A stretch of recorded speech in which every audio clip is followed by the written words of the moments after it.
Everyone can see and hear me.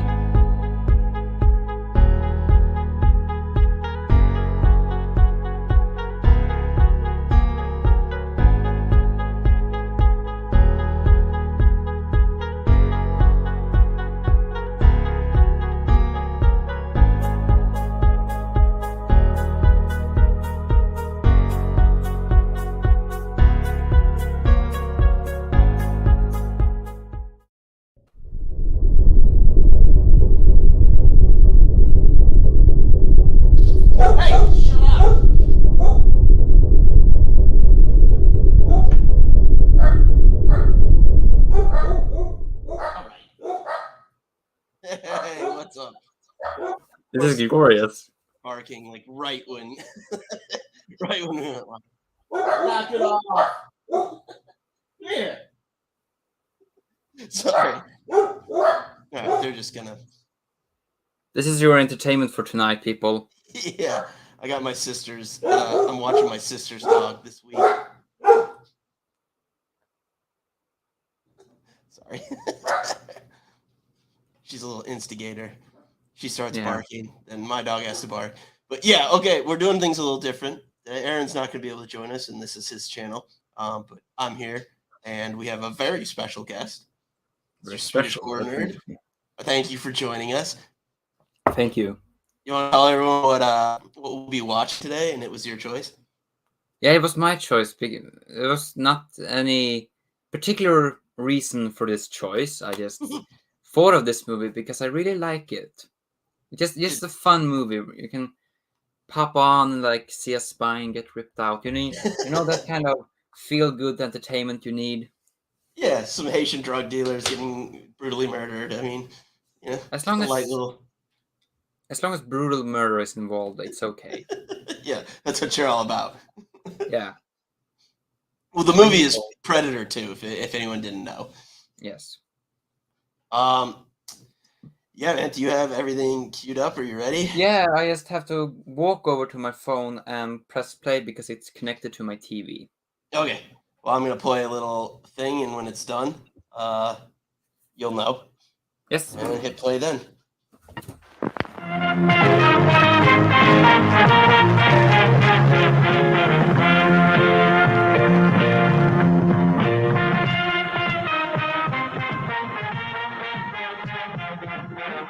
And now, our feature presentation.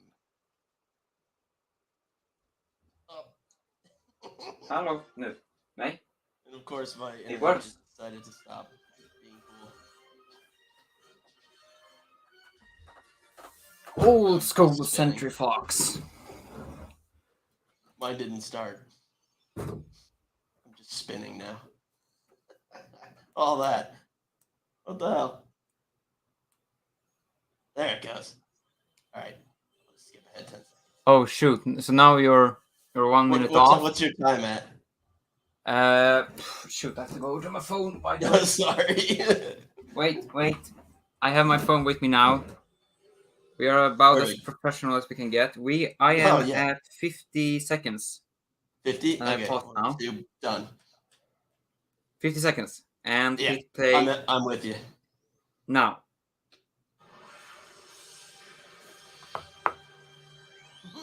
I love the 97.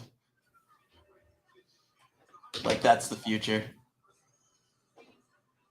Gotta make sure I have subtitles on. I can hear yours, by the way. Just a little bit. All right. Which is not a huge deal, but sometimes that gets us to have it taken down. Yeah. Wait, maybe I should turn it down a notch. There we go. Oh man, I haven't seen this movie in years. So, I'm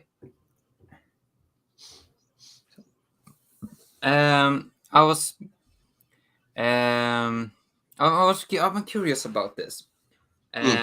Was this LA during the 90s? No. This movie came out in like because this is supposed to be like the future.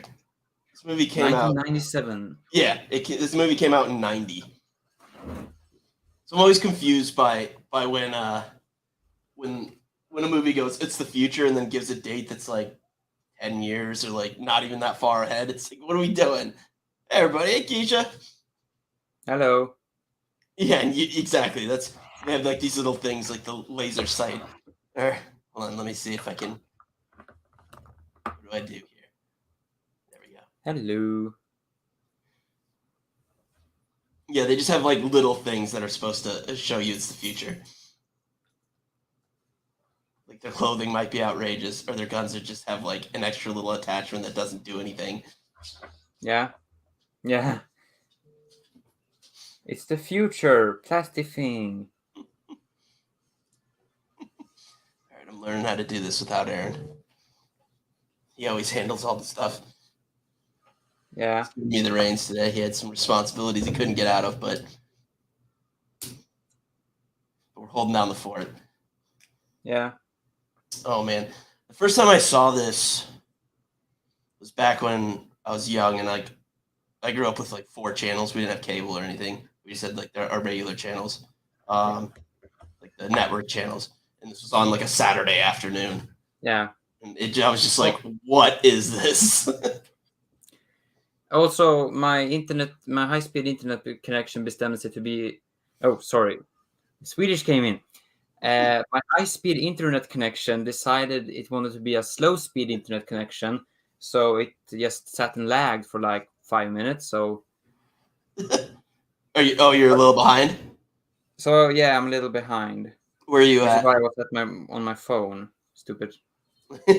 But now everything works. I can see people die, and that's important. It's the most important part. Yeah. What part are you at? I can always give it a pause. A guy is Thank you, Keith. talking to the reporter. Do you have a timestamp? 02:37. Oh, you're only in 2 minutes? What? You're only at 2 minutes? Yeah. Okay, I'll pause it. I'm at 4 minutes and 17 seconds. All right. Yeah. I should. I didn't figure it would be a big problem, but our high-speed internet connection is just. It's acting weird. Do you get internet for free there? No, it's not internet for free.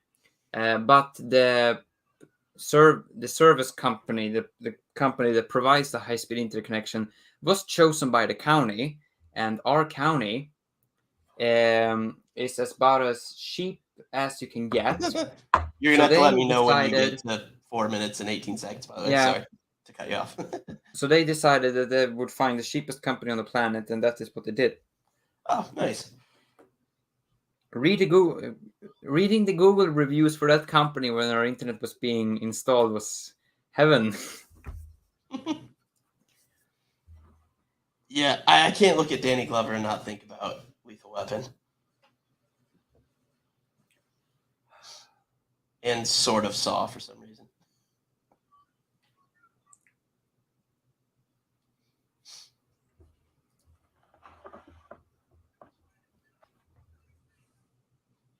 Now I am at 4 minutes. All right, I'm at 4:18. You just tell me when, I'll hit the button. We'll be on track. Now I am at 4:18. Done. All right.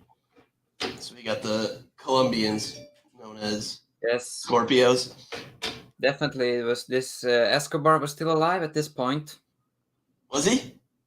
Yeah, he was killed in 93. Oh. If I remember correctly. But well, not in the timeline. This is 1997. This is the future. That is true, but this movie was shot in 1989. You know what I love about the Predator franchise?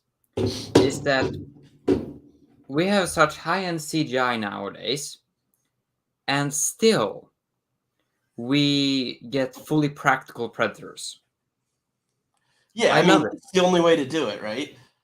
Yeah, I mean, the xenomorphs have gone kind of CGI. Covenant was a mix. But the Predator, it's still. I mean, in a suit. Yeah, it's a suit. I don't know the new one, Prey, that is coming on Hulu in 2022. I'm excited for that. I'm so excited for that too. But I love the idea of going back in time where it's just like they have like maybe like muskets or like bows and arrows and like just, Yeah. like having to problem solve their way around that. That's great. Yeah. And another thing I love about that is that it's a full Native American cast. Yeah, that's really cool. I mean, I'm gonna be picky and say I had wished that they would have like I don't know how it's gonna be, but I am assuming they're gonna speak English. But how great would it have been if they spoke their native tongue throughout the entire movie? Yeah, that'd be awesome. But there's no way No. Hollywood's gonna accept that because us Americans are dummies and we can't read subtitles. Yeah, and I'd be all for it because I watch everything with subtitles anyways. But that is how I learned English. Perfect.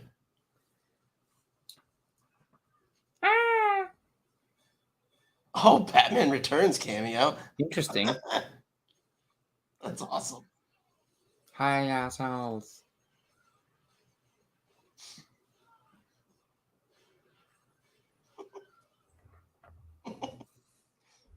I like that they're named the Scorpios because I am a Scorpio. Mm. I feel it pains me to watch my brethren mowed down in such a horrific fashion.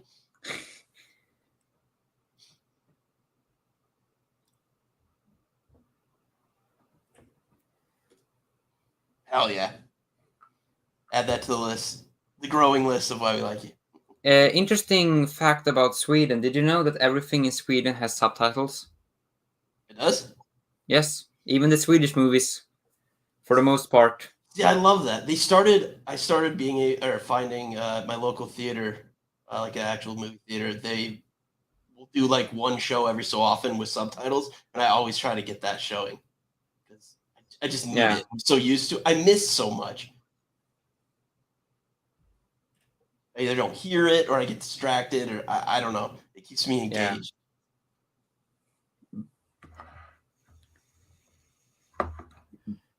Oh shoot, skedaddle. My high-speed internet connection decided to be a low-speed internet connection again.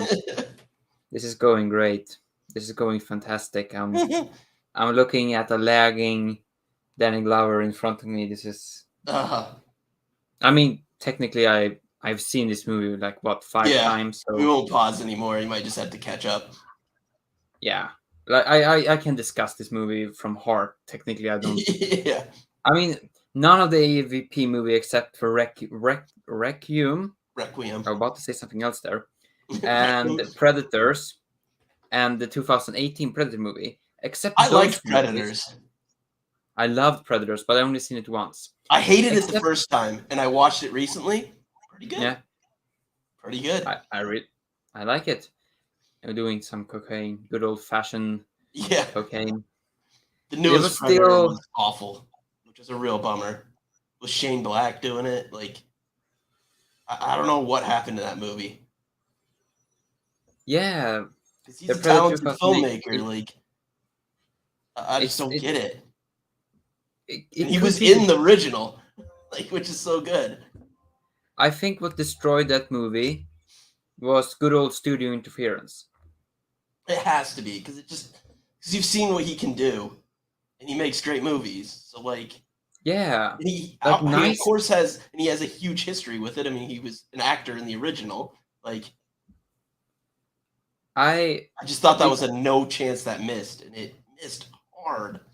I mean, you can tell kind of what was going on because he wanted to make a full-on Shane Black movie out of it. Because there's behind the scenes. Which is why you signed him up to make a Shane Black movie. Like what? No, they signed him up because they couldn't give two shits about the style. It was the OG guy from the original one is returning. That is why they signed him up. Because they're idiots. It's like these people don't have a creative bone in their body. Exactly. They can't recognize that shit. They can recognize that our human brains like the name OG is back. Yeah, it's like that'll be enough to get people in. It's and yes, like it did. We talked about this, Keisha, the other day offline about how this set up all like the Alien versus Predator stuff. Just that tiny little flash of a scene at the end of the movie in the ship where you see an alien head. Which, as a kid, that was like the coolest thing ever. It's like, oh my god, Yeah. especially like pre-internet and everything. You just didn't know what was going on, so you could just make anything up in your head and daydream on it forever. I have a different story because I am 16 years younger, and Yeah.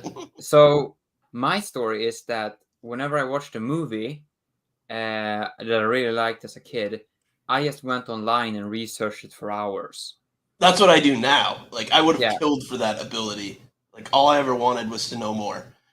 Yeah, and that is like having the fandom sites when you're 11 is it's glorious. Yeah, I can't So even I would imagine. just sit for hours and just read up on it. But the Predator face, the Stan Winston design, when I was a kid, it scared the bejesus out of me. Oh yeah, it's horrifying. I honestly had a tough time sleeping first time I saw the original Predator because I honestly thought that thing was coming for me. Yeah, it's horrific. I mean, of course, it was thought up by James Cameron, partially, because I love that the different original animals. monster was supposed to be played by Jean-Claude Van Damme. I know. I love that story. So great. It's hard to find. I mean, I'm sure you can find them because I'm not a genius, but there's few AVP facts that I don't know because I have no life.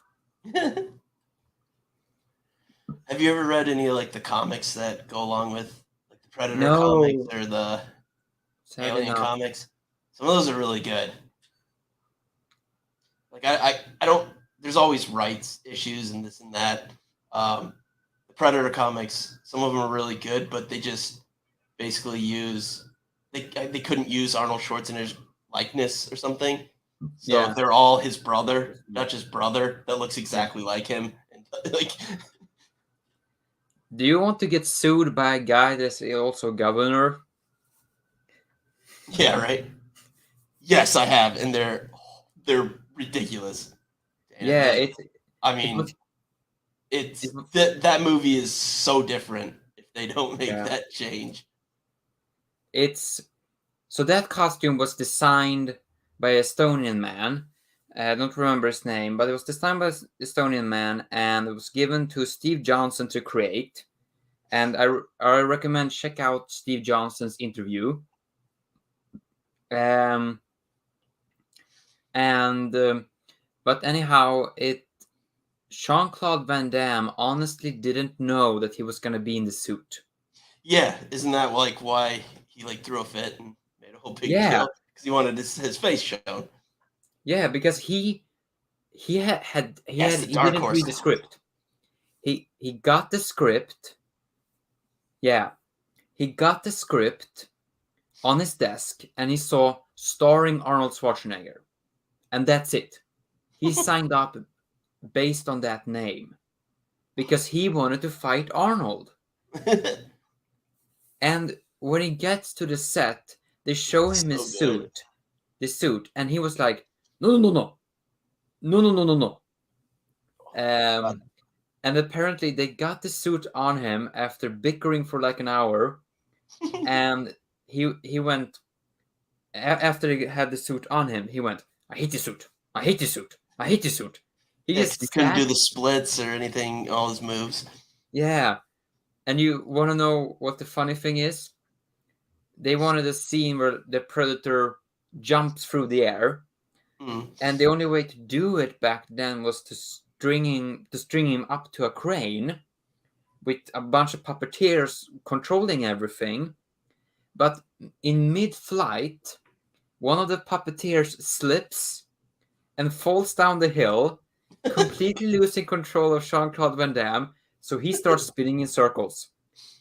And whilst this grown man is spinning in circles, dressed in this costume, in the middle of the jungle, he's screaming, I hate this suit! I hate this suit! Awesome. There's so many stories from that original Predator movie. There's like no business that should have been made and as good as it was. I have no idea how that even became a movie. Like they needed to hire bodyguards because the guy that played Billy was so mentally Yeah, unstable. just psychotic, apparently. And then they like brought in Shane Black because they wanted him to like help like write on it, and he just like refused.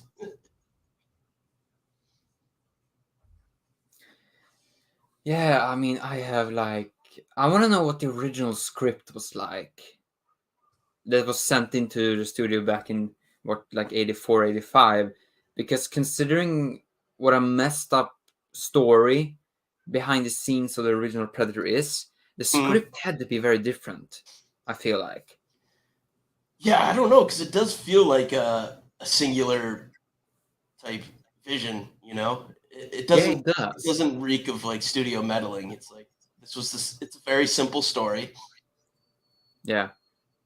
And another funny story, the guy that built the suit, Steve Johnson, he told the story that he was in his hotel room in Mexico, and he was designing these heads. Because in the original Predator, in the original script, you were supposed to see alien trophies from other worlds. So he's designing these alien heads and building them, and sculpting them in his hotel room. And the studio execs walk in, and the director, and he is doing cocaine and he is sculpting. He said it was the 80s, so I did cocaine all the time. Yeah, everyone was. So all these 80s action movies were just coke fueled nightmares. Yeah, and the horror movies especially. Yeah, that's why they're so wild and oftentimes make very little sense. Yeah, but anyhow, so the sex and the director walk in, and they wanted to give him hell for ruining our movie, even though he worked for them and they had to approve everything he did. But it was his fault all of a sudden. Welcome to Hollywood, I suppose. Yeah, exactly.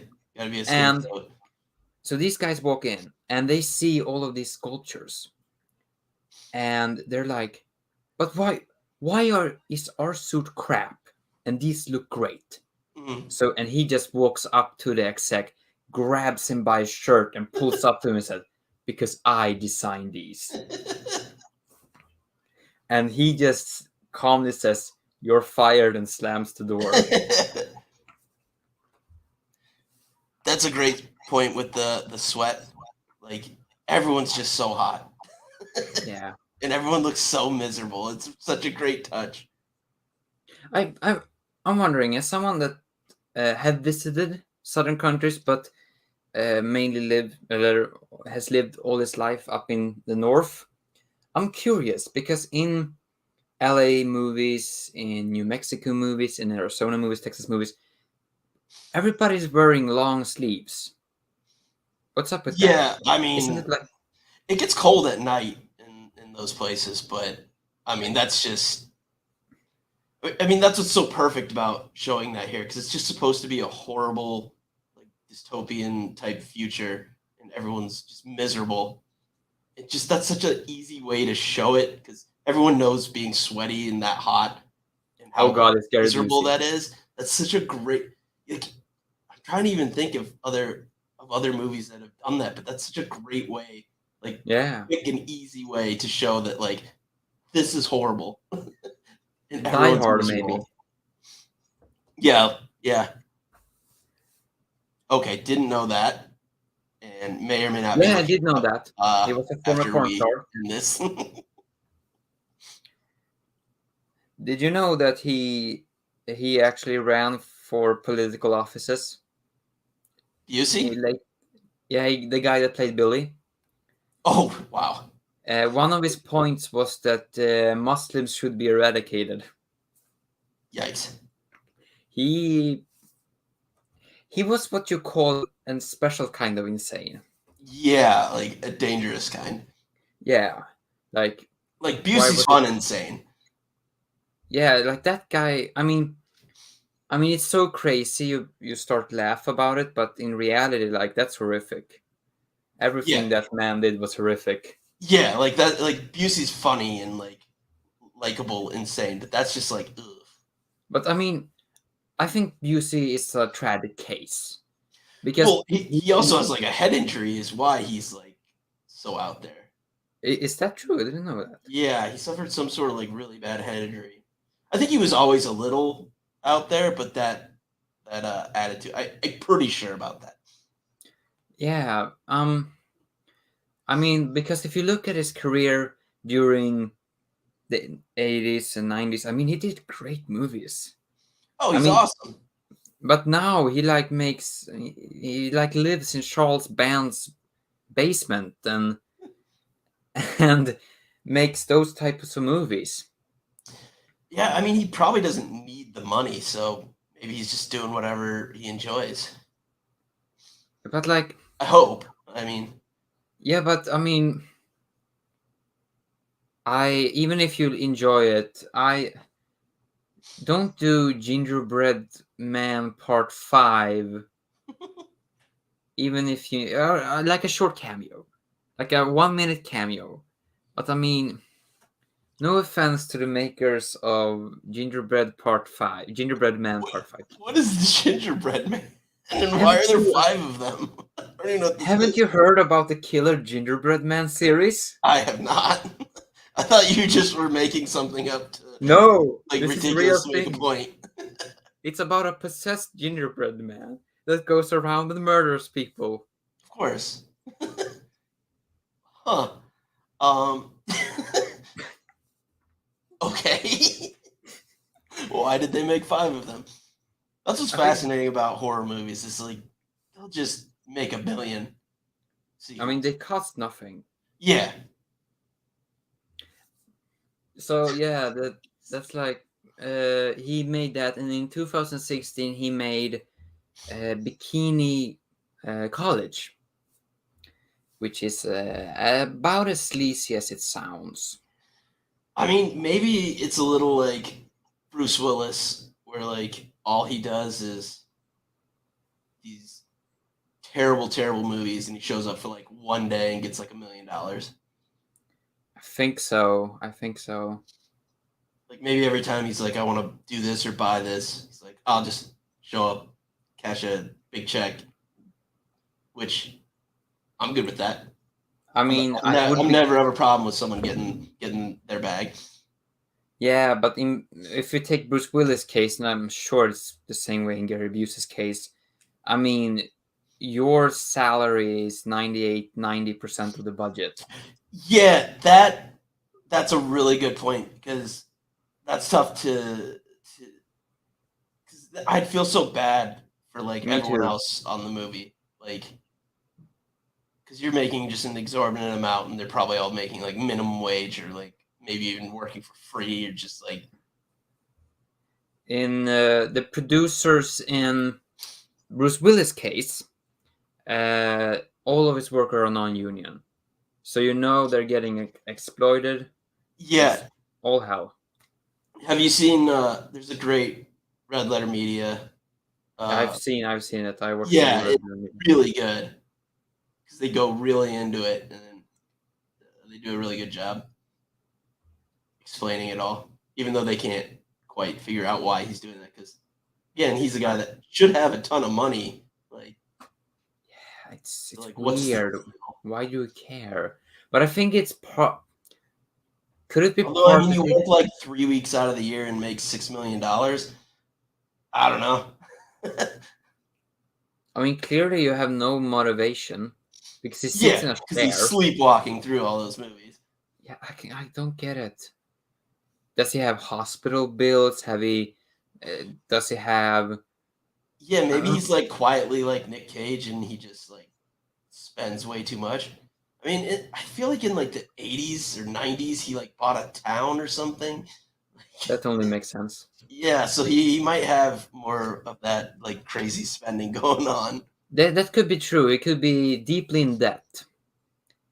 Because I know Nick Cage bought a castle in Germany, then he bought Egyptian artifacts, so he can sit in his castle like a Nazi cultist and summoning the gods.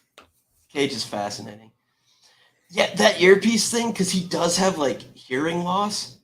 Yeah, but it is. But yeah, they pointed out that it's like in his left ear, but then he wears it in the right, so he is definitely doing that. So my question is he starting to lose his going dementia? Is it like the start of it, or what is it? Maybe, and his handlers are just like making money off of him or something. Like that's even more sad. Like this. Yeah, I hadn't even considered that. That's a real bummer. That's the question. If you have, I think he did. Yeah. If you have an elderly man, if you're okay with exploiting people, and you have an elderly man at the start of Alzheimer's, why don't you exploit him too? Because nobody that makes $2 million, I mean, can be exploited and make $2 million, of course, but in this case, it doesn't feel like that. Yeah, I mean, I don't think that's what it is, but I hadn't even actually considered that as a possible reason. I hope that's not it. No, hope that's not true. And but I know that this laziness has been a problem going way back. When they shot the Expendables, like Sylvester Stallone already had problems with him. And Stallone, he is a guy who seem to enjoy it. I don't know if he just thinks he needs to like stay relevant. I don't know exactly what it is. But it might just be a personality trait. Like it's just like I like an ego thing. Like I don't know, because he's not trying. So I just don't know what it is. It's so fascinating. Yeah. And I mean, yeah, as Dana said, it could be a personality trait, but you have to be disconnected from reality at that point, because you don't stand out making these movies. Nobody's gonna remember them in 5 days. What people are gonna remember are Die Hard and Sixth Sense and those movies. So why stop making Die Hard movies?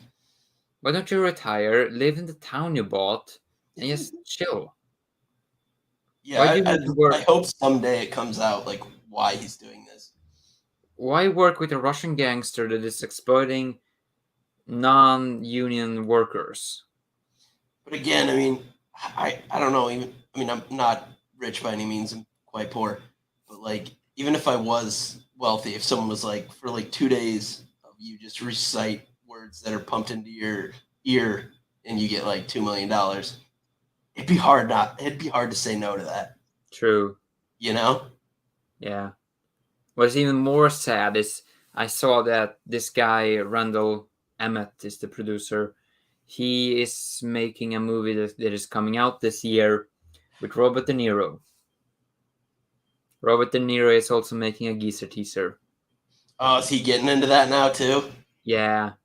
But his career is weird, because next year, because his career is falling, but it's also going up. He seems like he has a lot of movies he doesn't try into. Not to the extent, but with De Niro, it has to do with the fact that he has what does it call? He has to pay money to his ex-wife. Oh yeah. Willis has an ex-wife. He used to be married to Demi Moore, right? But I can't imagine there's a lot of alimony for that, since she's. If you're already rich, because he must be getting daily paychecks from Die Hard. Residuals, yeah. You think you'd have a lot of mailbox money at this point? So just live off mailbox money and like sell potatoes. Yeah, if you don't care. I mean, you mentioned the whole like he makes like 99% of a budget. And like that does suck for everyone else.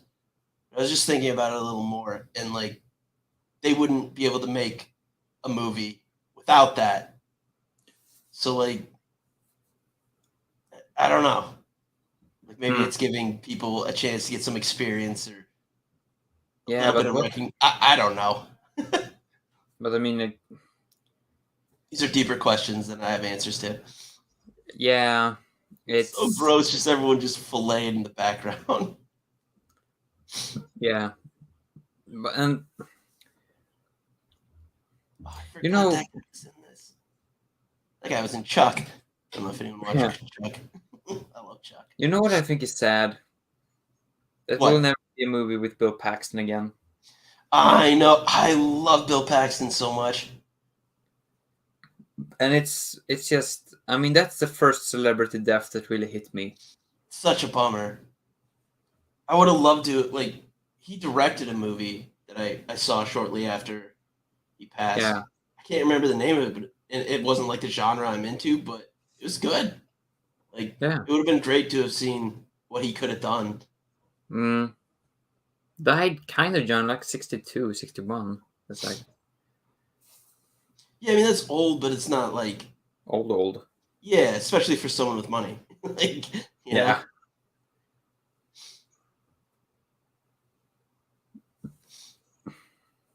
Like failed heart misconduct. No, not misconduct, wrong word. Like heart operation went bad is the cause of death. And it's like... that's what it was? Yeah. That's the biggest bummer I can ever hear. I love a good documentary. I didn't know there was one on that. I've heard a lot about just the insane shit going on the island of Dr. Moreau. Like the first director was fired and then just like lived in the woods outside of the production. Yeah. Like that's insane. Yeah, he wanted to be one of the nature. Wild thing. And that's the all right. Imagine you're on a set.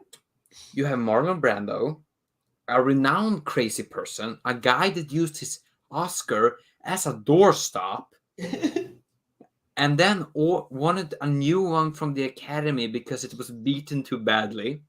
Jesus. And you have Val Kilmer, another renowned crazy person. Yeah, another nut.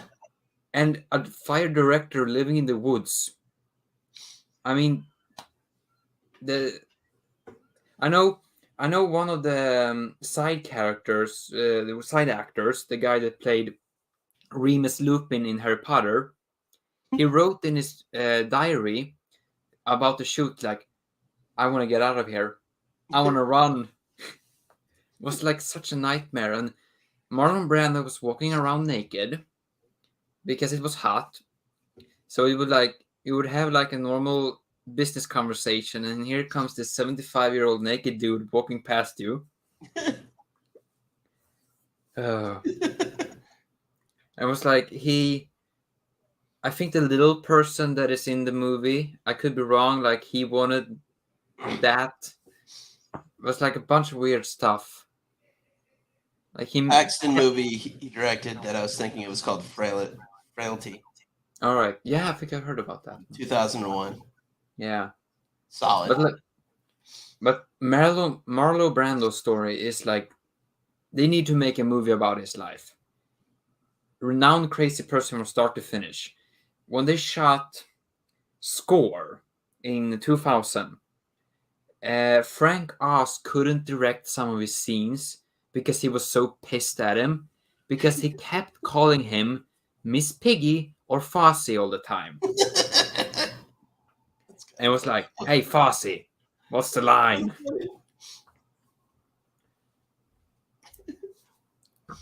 The guy... I think Paxton's last starring role was Edge of Tomorrow, right? No, it was a movie from 2017. Edge of Tomorrow was 2014. Oh, okay. Yeah. Oh, yeah, I got his thing up now. He was in a Training Day TV series? What? Something called Taking Tiger Mountain, Revisited in 2019. Huh. Okay. He's my favorite part of Aliens. Yeah. Another interesting fact of all time. Yeah, definitely. But another interesting fact, if you can diverge, is the creature effects was made by Stan Winston's team, and but the weapons, the creature's weapons, or some of them, was made by another company, and one of the workers for that company that did the painting and sculpting, all that stuff, was Bart Mixon, and he's the guy that made the It makeup for Pennywise, Yeah. the same year as this. Oh wow. Yeah. I absolutely love Bart Mixon's filmography because he started with B movies in the 80s. Like really low, shot in rural Florida on zero budget.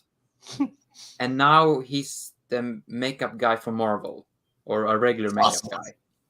So I just love that career. And he did like... I mean, so many people start off in these like schlock, like Gingerbread Man 5. And, like, yeah. I just love it. I mean, his career is so great. And what is even more awesome with Bart Mixon is that he kept getting higher and higher end work. Like he worked on Terminator 2 for the makeup.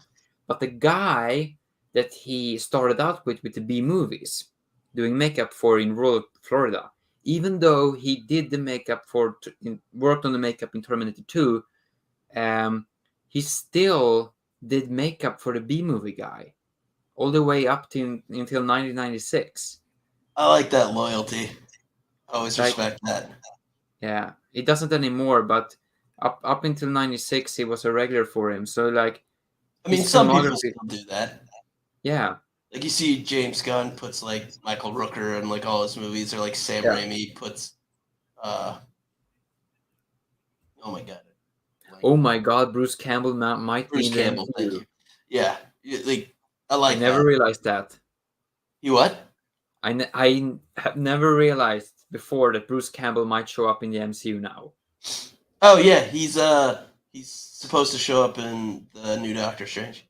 Wow. Like I think he confirmed it. Like he said he like played I can't remember what he said, something like his favorite character he played. So I think he's playing someone from the old Spider-Man ones. That sounds so good. Which he was supposed to be Mysterio in Spider-Man 4 that never got made. So I'm hoping he's going to be a Mysterio variant. That sounds awesome. Yeah. But what is I lost my train of thought. But like Doctor Strange Multiverse of Madness, for my generation, and especially for me, that grew up with MCU, that grew up with the X-Men movies, like if all of that comes together in this movie, like that will be my entire entertainment life in one movie almost. Yeah. I mean, it's gonna, because we already know Patrick Stewart's in it. Yeah. And I think it's safe to not assume, but to think that Hugh Jackman will make a cameo as Wolverine, because they met with Patrick Stewart and Hugh Jackman at the same time. Like, that's official. It happened, and they both said, we're not doing it. But now we know Patrick Stewart's in it. So yeah. So he's showing up. You know, Swedes are a very quiet type when it comes to the movie theater. Very, like, never screams. Very few people are talking. But during Spider-Man No Way Home, like, I have never seen Swedes act like Americans. Sure, it was teenagers and 20s people. Right. But when those two showed up, the crowd erupted. I saw it the first time in New York, and everyone went nuts like 10, 15 different times. And then I saw it. I went back home to Iowa and saw it with a friend, and not a peep. No one made a noise. It was very interesting to see the difference between the two. Like, no one did anything. Which I counted on, because everyone went so crazy. I missed people saying things, and I couldn't hear them, which I could have used subtitles for, so I actually could understand what was happening. Yeah, that's the nice thing about subtitles, because, you know, you can just, like, I didn't understand, but that's no problem, because I can read. Yeah, like, I never want to be bothered by people having a good time, but when people cheer and get excited, like, you miss things. Yeah, and but I want people to be able to do that. I don't want to stop anyone from having fun, but I also want to know what's going on. Yeah, and I mean, it's in a way it would be annoying, but like us Swedes were, I know, The accent went away. I mean, I'm Aran from another dimension. Because Aran, he got You're an sucked into Aran another variant. dimension, and I popped out. This is what Aran would have looked like if he was born in Sweden. Like you see, I'm paler because we just have less blood flow.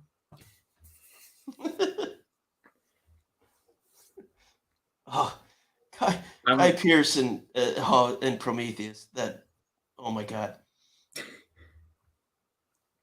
I saw something the other day, because that seems so insane that they would just hire a younger actor and then put him on that. That there was a bunch of stuff where I know where he was his normal age that just got like cut.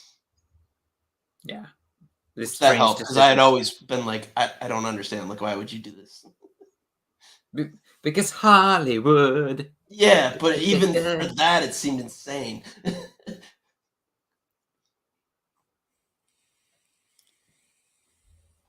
Yeah, it's. Do you know who's doing the makeup in Prey? Mm-mm. You know what I found bizarre about the Predator movies? Because the theme about the Predator is that he's an environmentalist. He needs sunlight to power his tools. Like he's all Greenpeace. But for some bizarre reason, they keep shooting them in cold areas. Can somebody from Mother Earth please explain that to me? Because this one is shot in LA, everything is hot, and makes sense. Then Alien vs Predator was shot in Prague.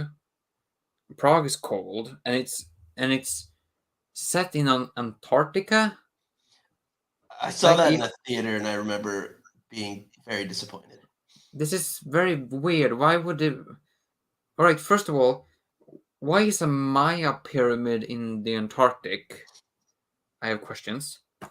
And I never even considered that, but yeah, that's a problem. I never even thought of that.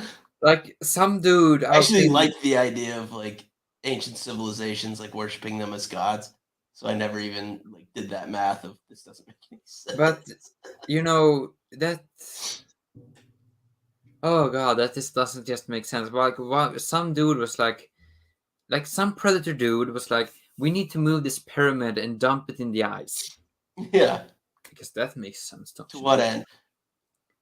I mean, I guess so that the aliens didn't like overrun the planet if the youngsters didn't complete their task. Maybe. I mean, I have so many questions. Yeah, I didn't like that movie. That movie bothered me. Because the problem is, this is tax fighting lore, I think.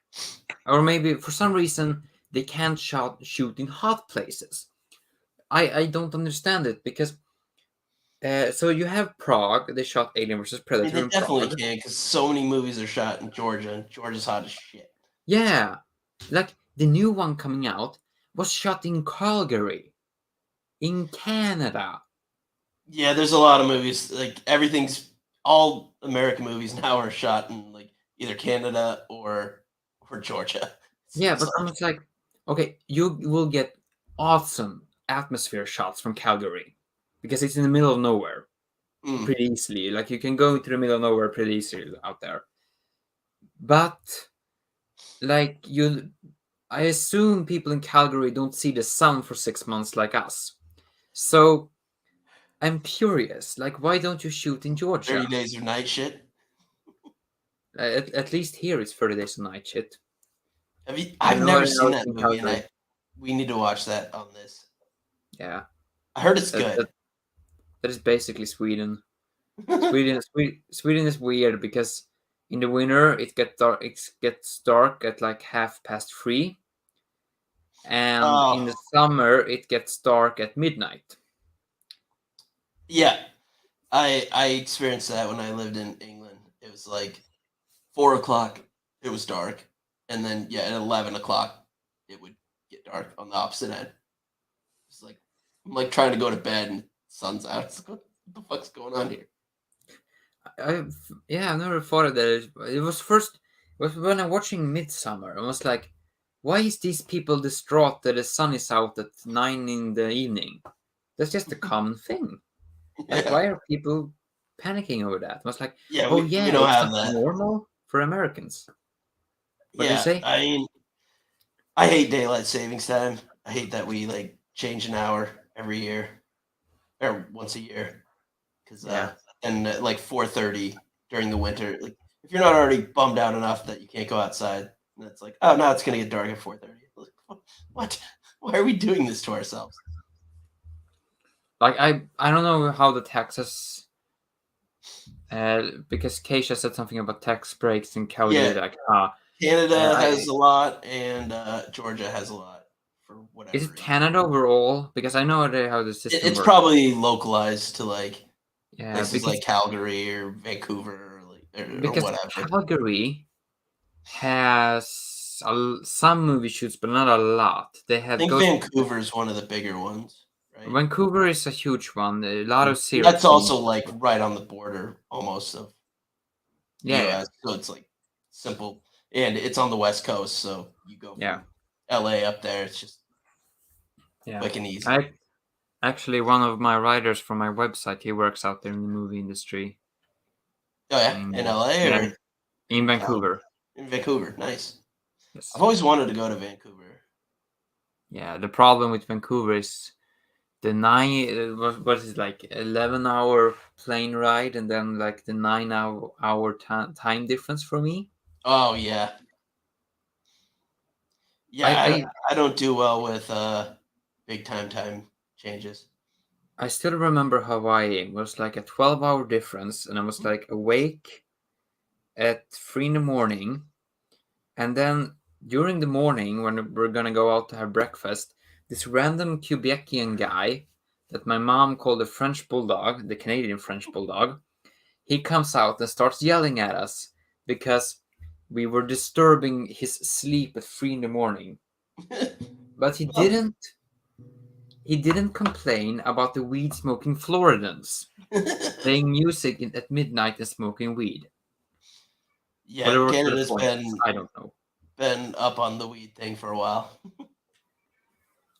Like, that was my first encounter with American weed culture.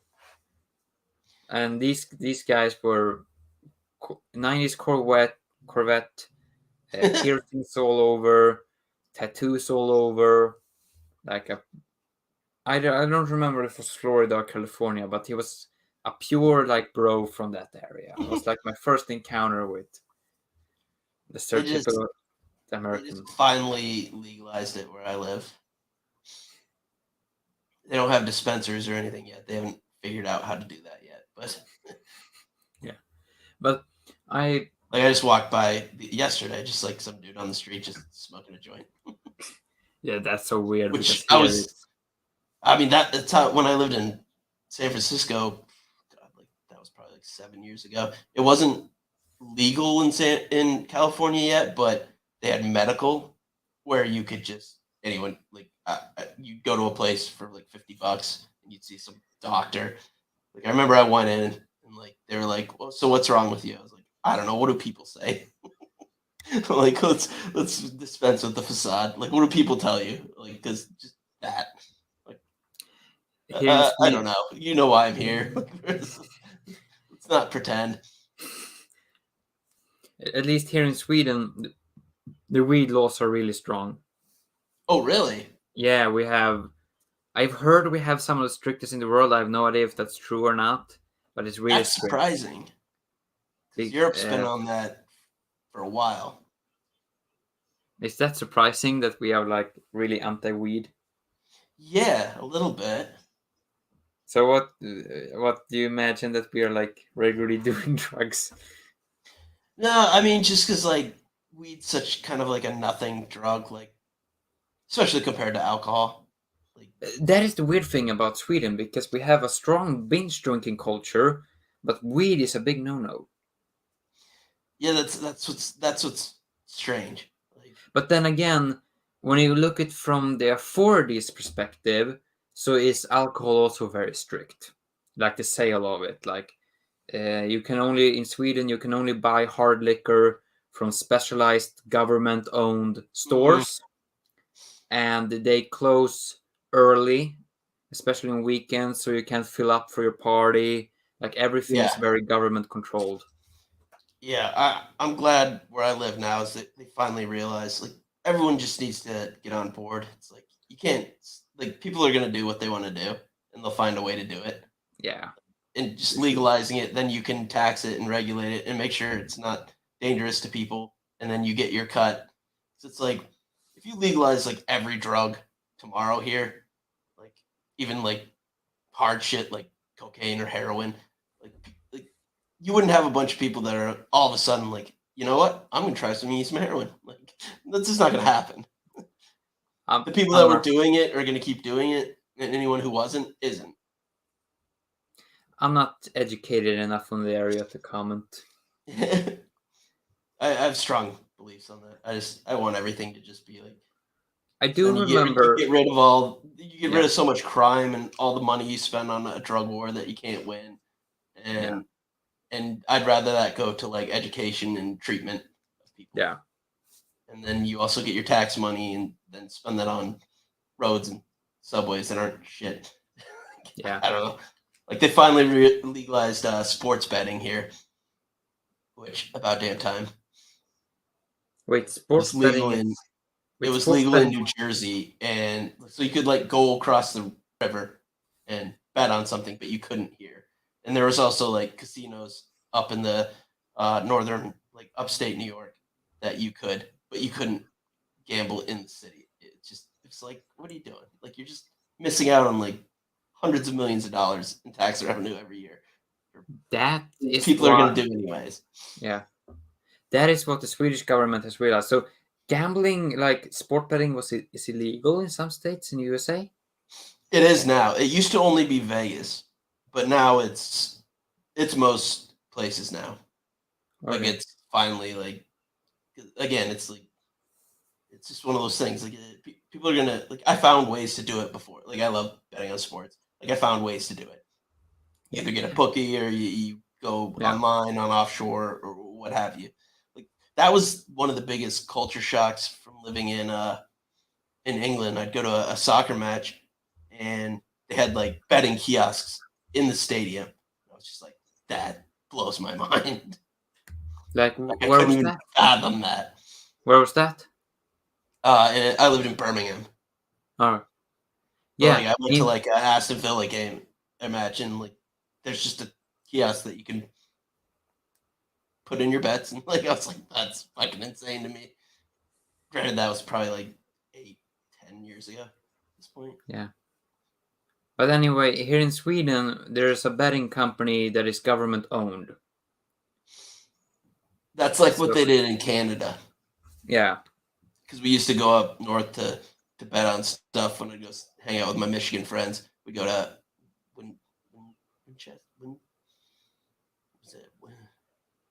starts with a W.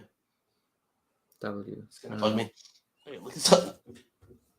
I don't know Canadian towns. I know the big ones, but not the small ones. I know Prince Rupert for some reason, which is like a fishing town on the border of Alaska.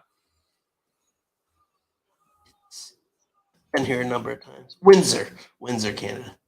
Oh, Windsor, Canada. They have actually shot a lot of movies in Windsor, Canada. Yeah, it's like just a short drive from right across from in Michigan. Yeah, we used to go up there, and they had like weird rules too, whereas like you couldn't make straight bets. You could only make parlays, and their alcohol purchasing was only in like government run places. Yeah. Yeah. Windsor yeah. So, by the way, one of the few times I got a fight in a bar. Yeah.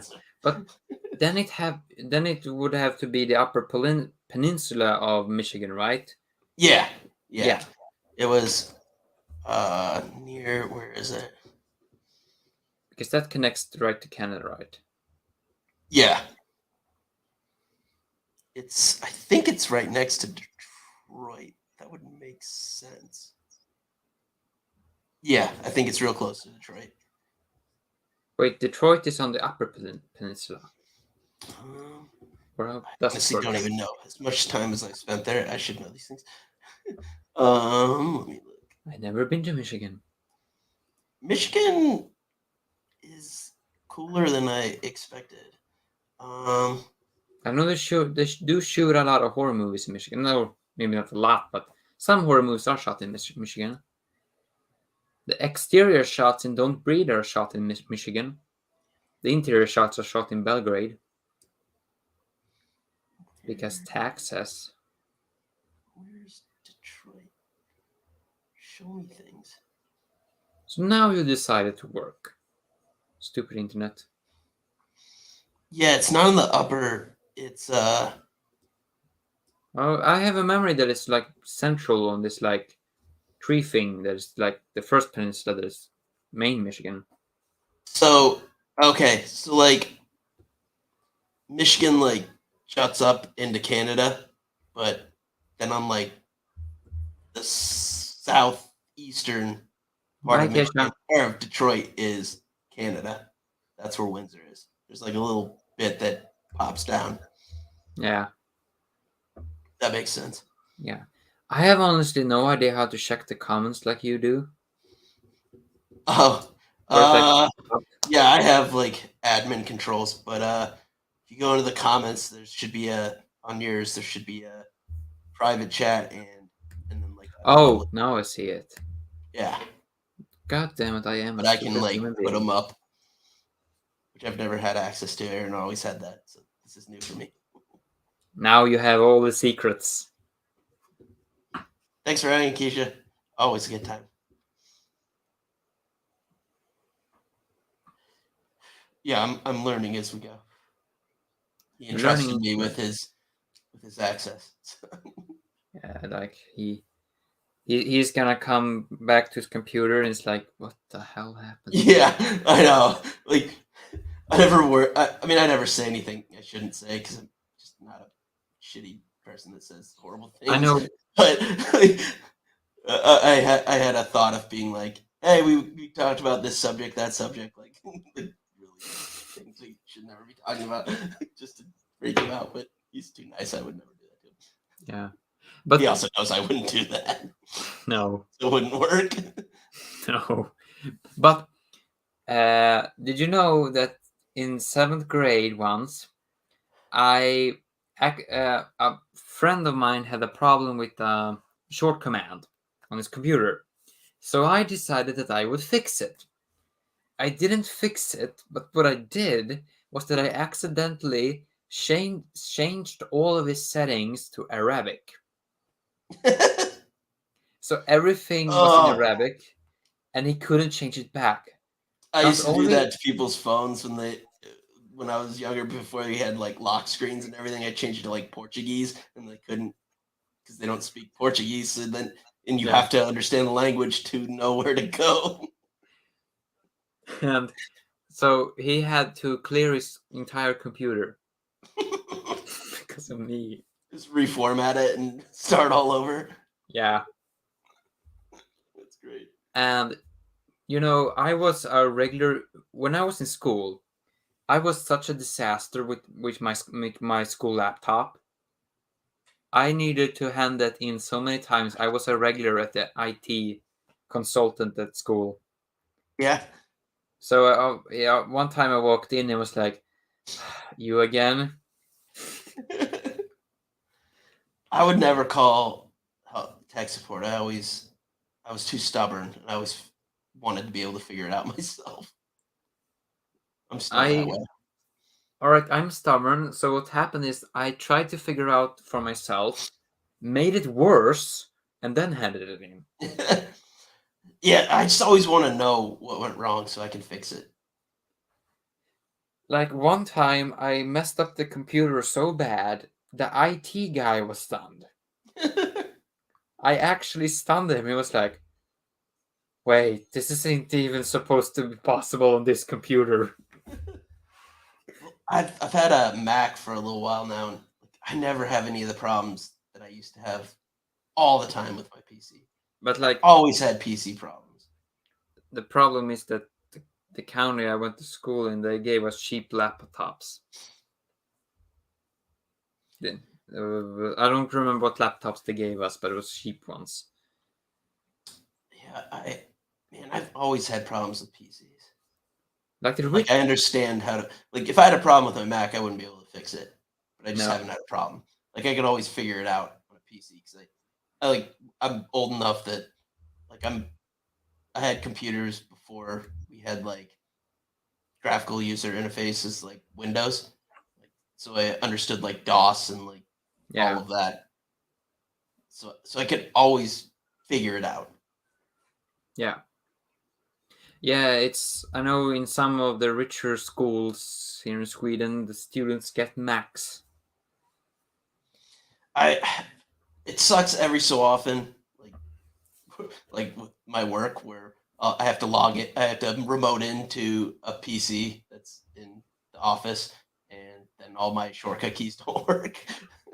So I have problems from time to time, and I can't always get every game that I want to play. Yeah. It's not always necessarily a Mac version. I don't feel like partitioning my hard drive and installing Windows on it because it seems like a whole fucking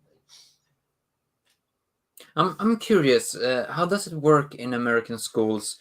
I don't know if you have any idea how it works nowadays, but do all the students get individual laptops, or how does it work? I think that's more common now, but that never happened for me growing up. No, that was like going like neither in Sweden, like when you went to school. Yeah, when I went to school, like no one like that wasn't even like a thought. Like now, it all depends on the school and the district and everything. But like a lot of places like give everyone like iPads or whatever. And I assume it's even more so now with so much remote learning. I don't even know. I think kids are back to school now. I don't know. I don't have kids, so I don't pay attention. The problem with that is I no idea how it is in America, if it's maybe more smarter made, more balanced. But here in Sweden, like especially at the end, like everything was written on the laptop. So I never trained my handwriting. Oh. So my handwriting is like seriously that of a 10-year-old because I was like 10, 11 last time I. See, at least you have an excuse.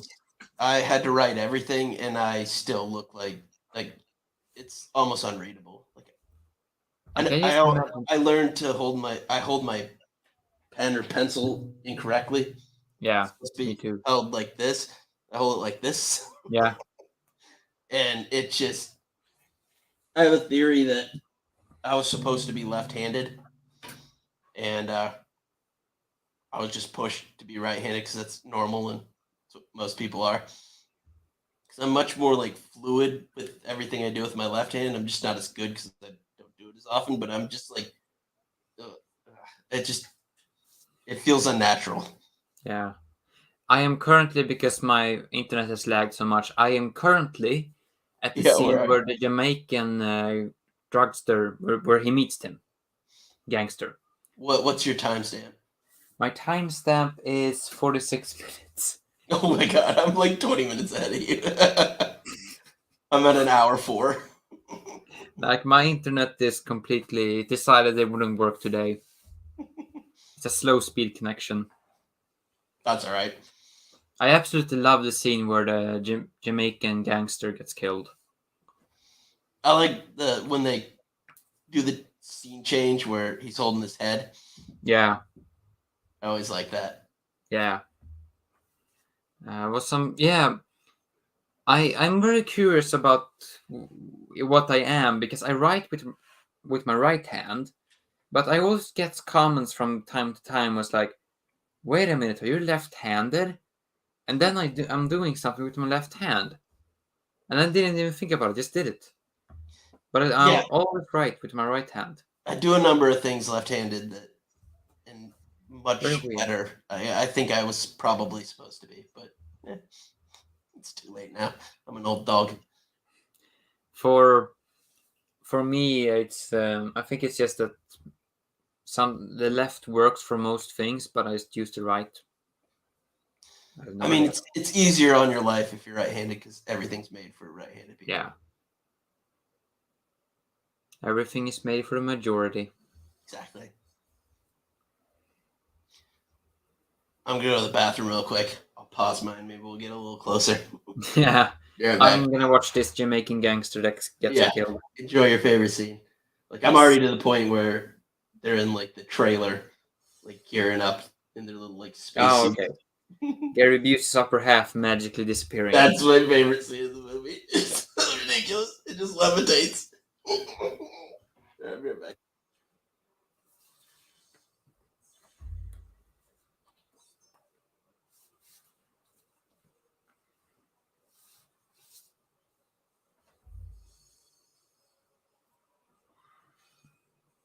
Hello, dog. You look sleepy. No, it has been a long day for you. Oh, I absolutely love this.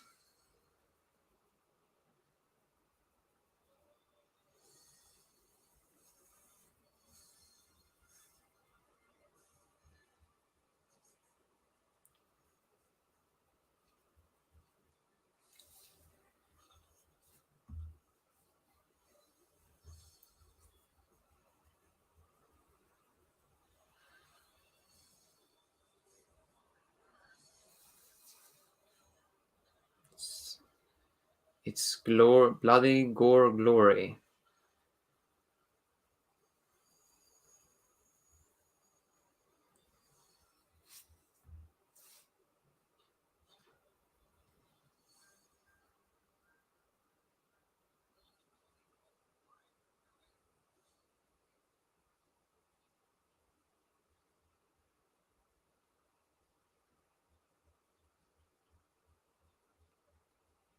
Hearts torn from their cadavers. Is anybody watching me? This is all staying in, ladies and gentlemen. The horn is honking.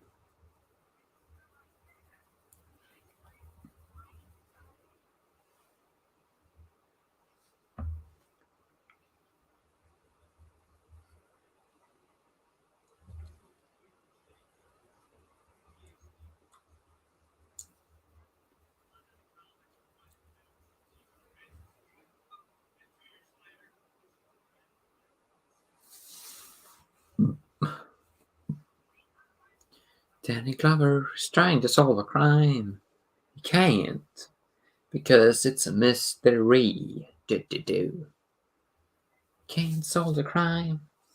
My voice is currently being heard in a guy's living room in New York.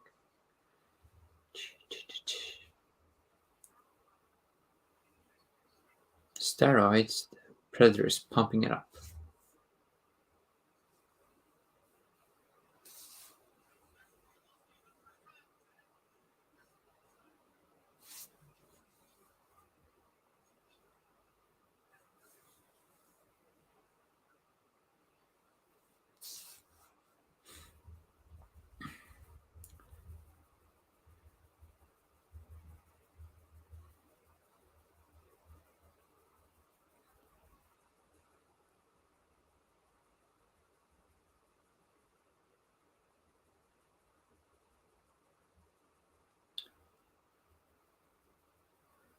Oh god, it's this scene. Like somebody didn't think this through. It's like it's a kid, and then you have a predator offering him candy. Like, no. Just no. Like that.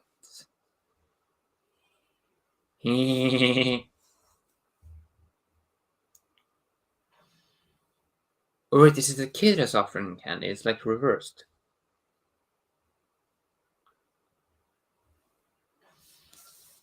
Don't kill the kid. It's a kid. Unless you're Stephen King. Yeah, it's a kid that's giving candy. Yeah, okay, then it's not creepy. Like my seriously messed up brain remembered this very wrongly, and it's now staying in this live stream for the rest of human existence. No, Danny Glover is sad. That's sad. Aww. Partner got killed by an alien. Don't you hate when your work colleague gets killed by an alien? Like one day you're just working and boom, your work colleague is dead because he was killed by an alien. It's a serious crime.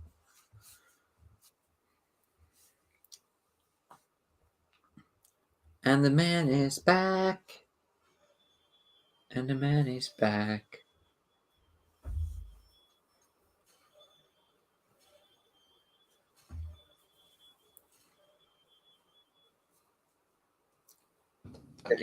Where are you at now?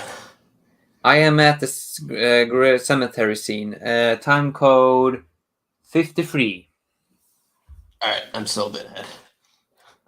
I mean, I think we have to be off by like at least a couple of minutes because as soon as we are timed, my internet goes down. I think it's like bad juju or something. So I mean, we have to be off with some minutes. I gave up trying. I'm pretty sure at the end my computer will self combust if it is.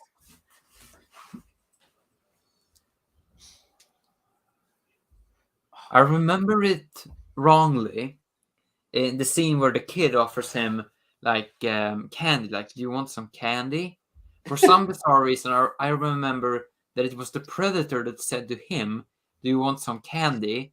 I was sitting here in horror like, wait, is this the scene where the predator says to a kid, you want some candy? That would be upsetting. But thankfully, I remembered it wrong. Yeah. But the fact that I remember it wrong raises very concerning questions. Right? My brain, what is wrong with you? PUC. Like one of these subway thugs here. He is he's a stuntman that also works as an extra, and you see him in movies from time to time. He's like a lieutenant in Transformers 2. Let's see now. The guy that I think of is named Michael Papa John, but I have no idea if it's in this movie when I think about it. But I have a memory that it's the case. Well, one of the guys, what's his name? It's like, I need to look this up now. I wonder if this is the same guy you're thinking of. Wait, why am I blurry? Well, that's an interesting turn of events. There we go. Now I'm on HD, baby. Are you thinking of Adam Baldwin? Wait, Adam Baldwin is in this movie? Yeah.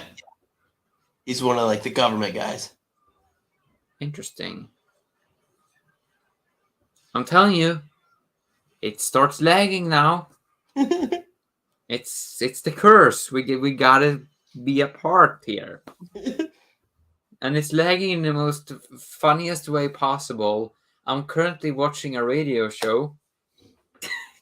A radio show? The sound is on track. The image is not. I got it. You're watching a podcast on Predator 2. You know, I kind of find this funny. I did an interview a while back. Hope that it's okay for the guy I'm telling this, but I did an interview a while back, and this guy says like, "Oh, I'm gonna share this interview with my family," and so he shares it with his family, and I could tell from the analytics that it was an older people reading the interview, because when most people read an article on my website swedishnerd.com, they usually, if they are interested, they will go and listen to a podcast afterwards. Mm-hmm. But not in this case. In this case, they clicked on the news tab instead of the podcast tab after reading the article.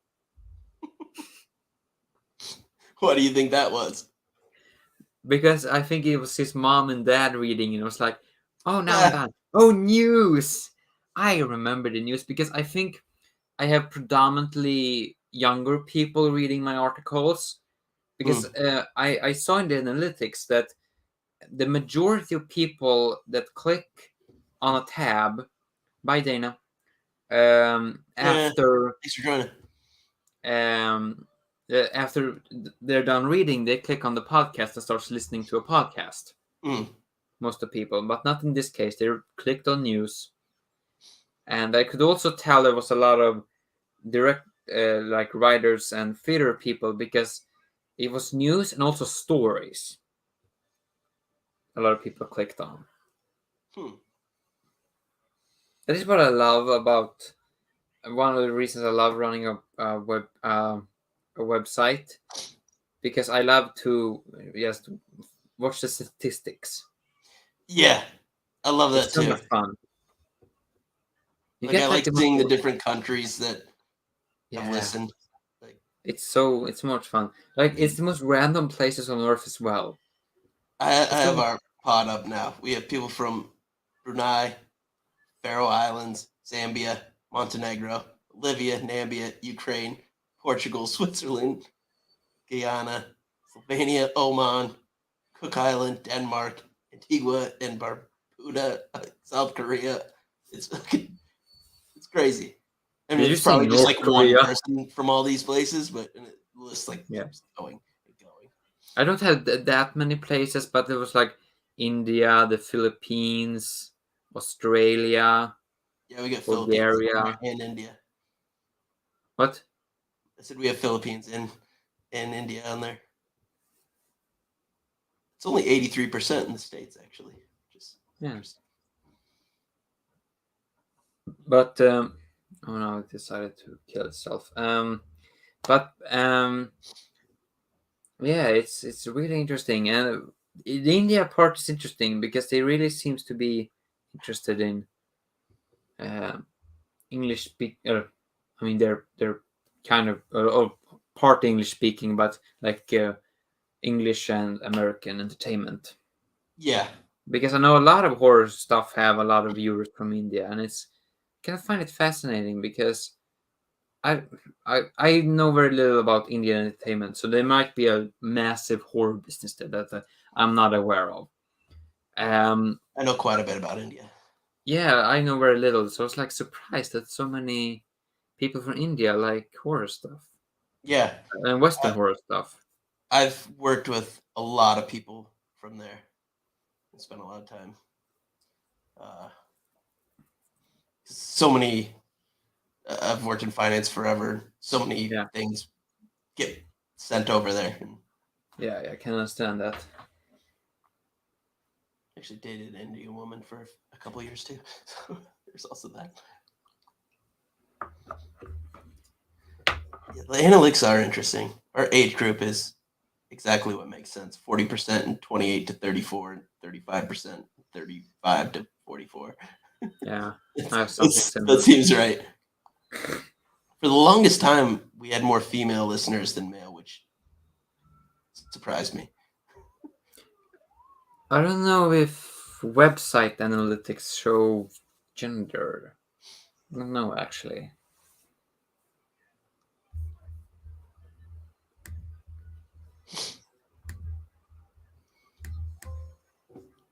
Yeah, I don't know. It's probably harder to capture that. That's the sound. Yes.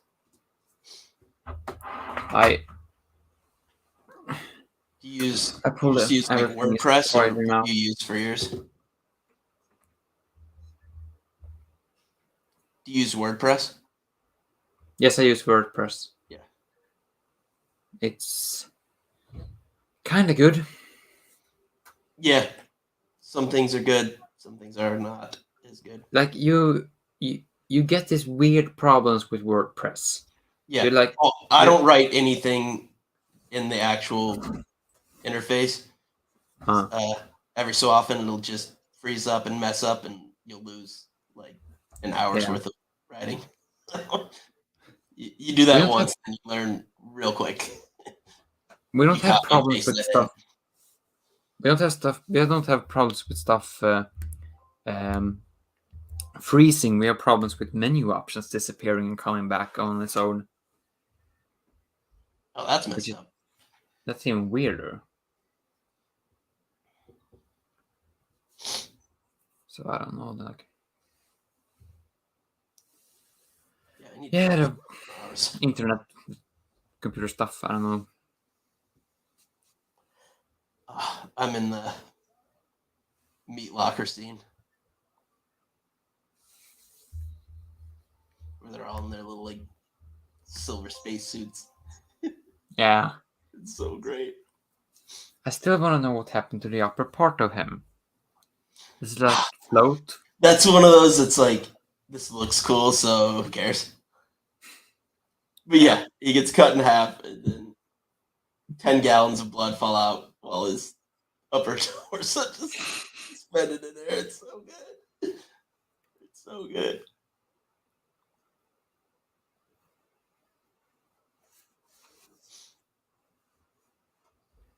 Oh man,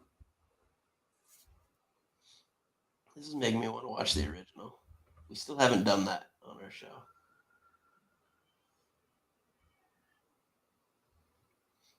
We haven't done a lot of my favorite movies. I feel like we save them. I'm not really sure why. I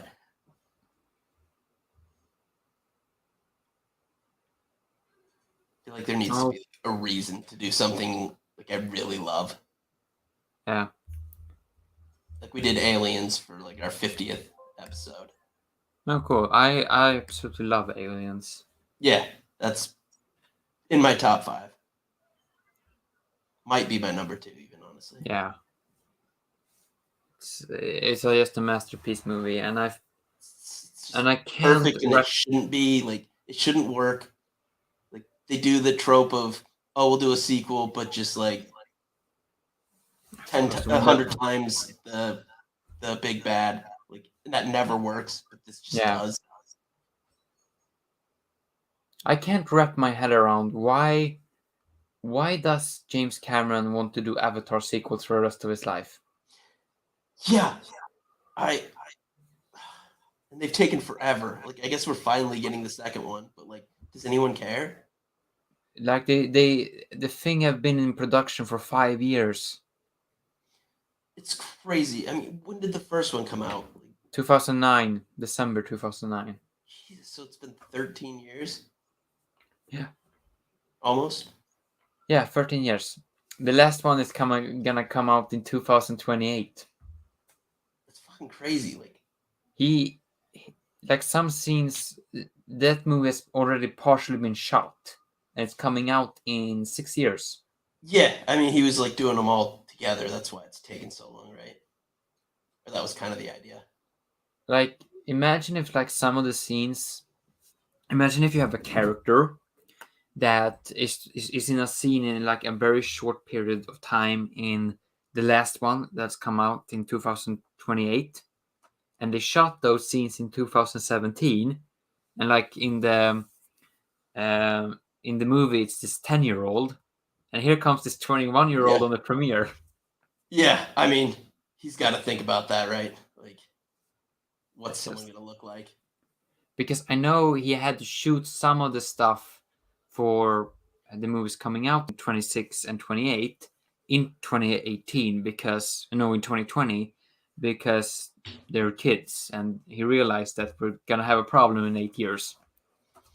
I wonder how kids would even fit into that story, but I also have no idea where they're going with it. It's the mind of James Cameron. Don't think about it. Well, that's the thing. If anyone else was doing this, I'd be like, you're insane. Like, this is stupid and a waste of time and money. But I think miss. Like, if you look at everything he's done, there's like not every single one's a banger. Yeah, but but why Avatar? I think it has to do with the rights, because I know he fought for the rights of Terminator, because I think he wanted to do the same thing with Terminator, but they couldn't. Yeah, it's his own IP that he has complete control over. And he can just do whatever he wants. I guess.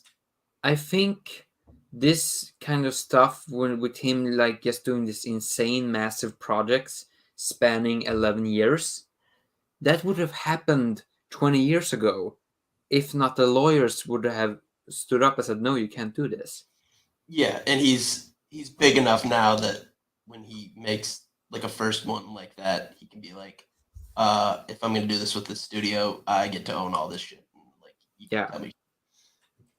Would have been interesting if we had made it with True Lies. I love True Lies so much. Yeah. That's another one that should not be as good as it is. Bill Paxton's in that as well. Oh, it's so good. It's amazing. I love Bill Paxton in that movie. He's perfect, man. Oh, Bill Paxton, what a treasure.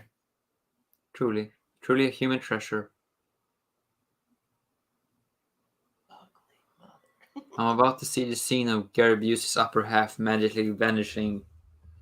I think I missed it. I'm rewinding because I'm so far ahead. Fuck it. Don't come too close to my time code. My internet is gonna crash. I love how much of the Predator you see in this movie.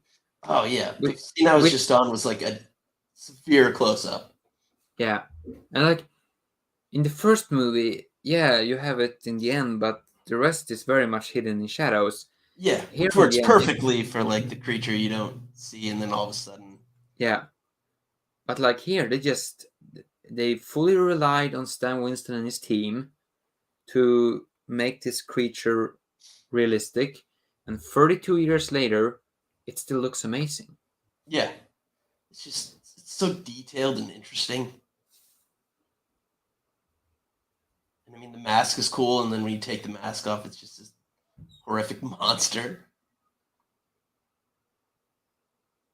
Grab a seat, enjoy the show. I don't know, Gary Busey's face. Just what a unique face. Yeah, it really is. Oh, God, I love Busey.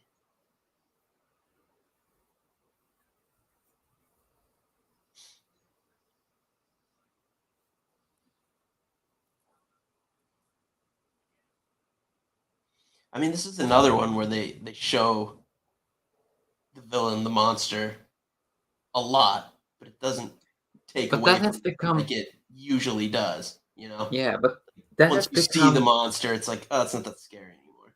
Yeah, but that has become a Predator thing lately, because like in the later movies, just see him. Yeah. It's like the design's just so good. It's like, and you gotta use it.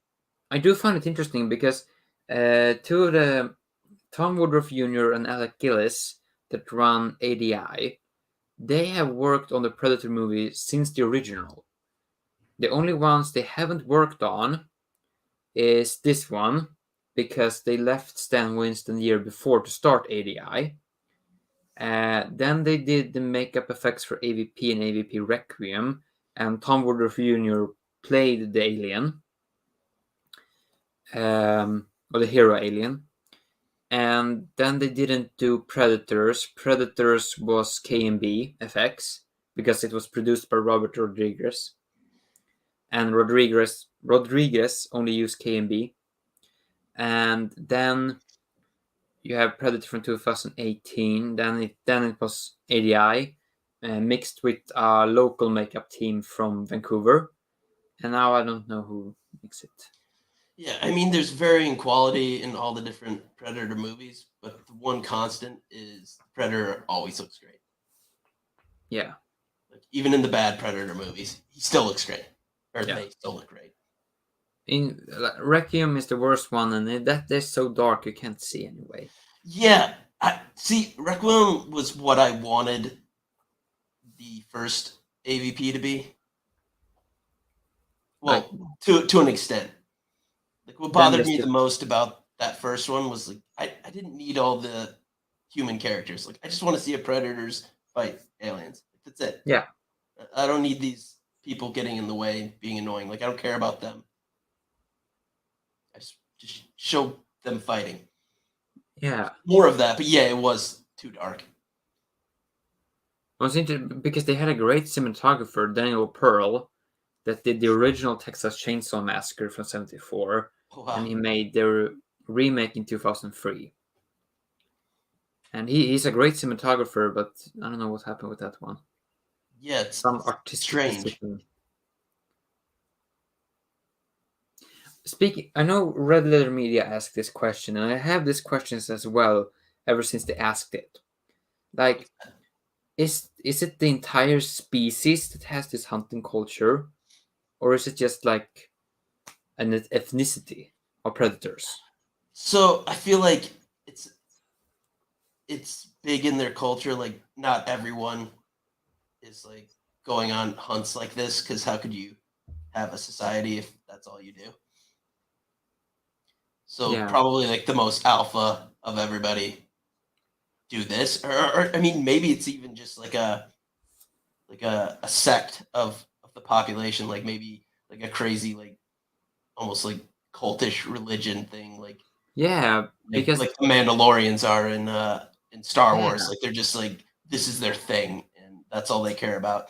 Because be- if everyone's like that, how can you advance to the way that they've, yeah, because Red Letter Media asked this, like, what if this is like the elite of society, like some weird cult?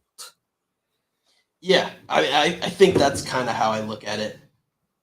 Or maybe it's Yeah, even like just a bunch of rich people who are bored. and the big problem with all alien movies is that an entire planet has the same culture. I mean, if it's a small planet, then sure, but realistically, Right. I mean, you look at how we are, and it's like there's a million different. yeah, Yeah. I mean, that's just like almost you almost have to simplify things in that. You know what I mean? Like, if you're gonna yeah. have a bunch of different worlds, like everyone just kind of has to be. And I mean, conceivably, with enough time passing, being in the future far enough, maybe everyone does eventually get on the same page. I mean, Who's in to a say, way, like 300 years from now, maybe we're not all whatever, you know? I don't know. In a way, we are very connected. I mean, we have a universal language, and we had it ever since the Romans. Back then, it was Latin, then it was French, and now everyone speaks English if you want to communicate across ethnicities, Right. like we do now. So, like, if from that perspective, like our alien language would be English, Yeah. and then you would have like tribal languages like French and stuff, but like our main language would be English. Yeah. I mean, you could argue that we're moving towards that. Like, But that's we have, maybe a first step in it. but we have had it in different variations for like 2,000 years. So Yeah. not on this extent because we're so interconnected. So There's also the whole idea of like humanity is just different than maybe other alien races, don't have the same divides or issues with one another that we inherently have as humans.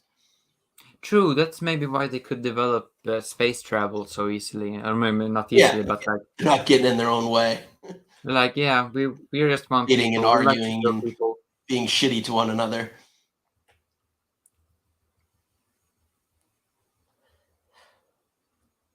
Like, everyone working towards a common goal. Yeah, which is kill inferior species. Yeah. A I wonderful mean, goal. people hunt for sport now. Like, Yeah. Technically, we're not so different. I hope there's not going to be a huge hunting social commentary in the new Predator movie. I'm always kind of worried because it's a trend.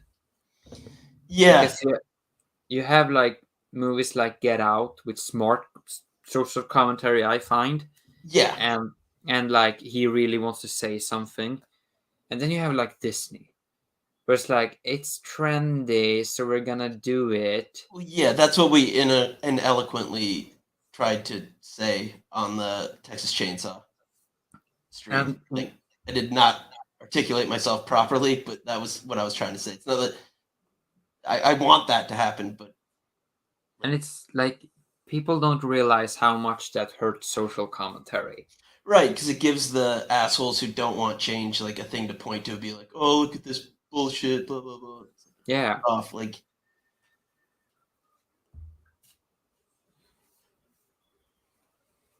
I mean, I'm always for it if it's done by someone who truly cares. Yeah, like I No, love social that's the thing. commentary. It's if they're just checking boxes because they think that's what people want to see. That's bullshit. I hate social commentary in superhero movies because it's so corporate. See, that's the thing though. Like comics have always been about that. Yeah, Like I mean, mutants and the X-Men were just like a way to show like civil Yeah. rights shit and like how people are demonized or like Yeah. feared because they're different. Like so they like comics have like always been about that. yeah, no. So like Stan Lee's original vision, Jack Kirby's also for a lot of characters was to be social commentary. Difference is, and where my problem is, it's not that the social comment is there. I mean, as you said, it fits the character. The problem is that Stan Winston and Jack Kirby were smart when they wrote it. Mm. And yes, a lot of Marvel movies have smart writing, but when it comes to that part, it feels too corporate. Well, yeah, that can be a problem. I feel like the MCU has done an okay job with that. Yeah, I mean, yeah, they've done. I mean, there's worst examples I can think of, definitely, when it comes to that. I can't think of a specific one, but I can think of them. Like Well, MCU yeah, I is mean, pretty good. I MCU mentioned Star Wars on our last stream where it was just like it felt like that corporate, like, oh look at us, we're progressive. It's like no, the Star Wars movies were a complete disaster. yeah, like that felt that way. I haven't because even like I don't know if you've watched some of the Marvel TV shows or series, like Yeah. Falcon and the Winter Soldier. Like they had a scene where Anthony Mackie's character gives like a big like speech, and that could have felt really like tacked on and like, but it worked, like because it was very like heavy handed and like on the nose, but like I don't know, it worked for me. Yeah, and but did you like Falcon and Winter Soldier?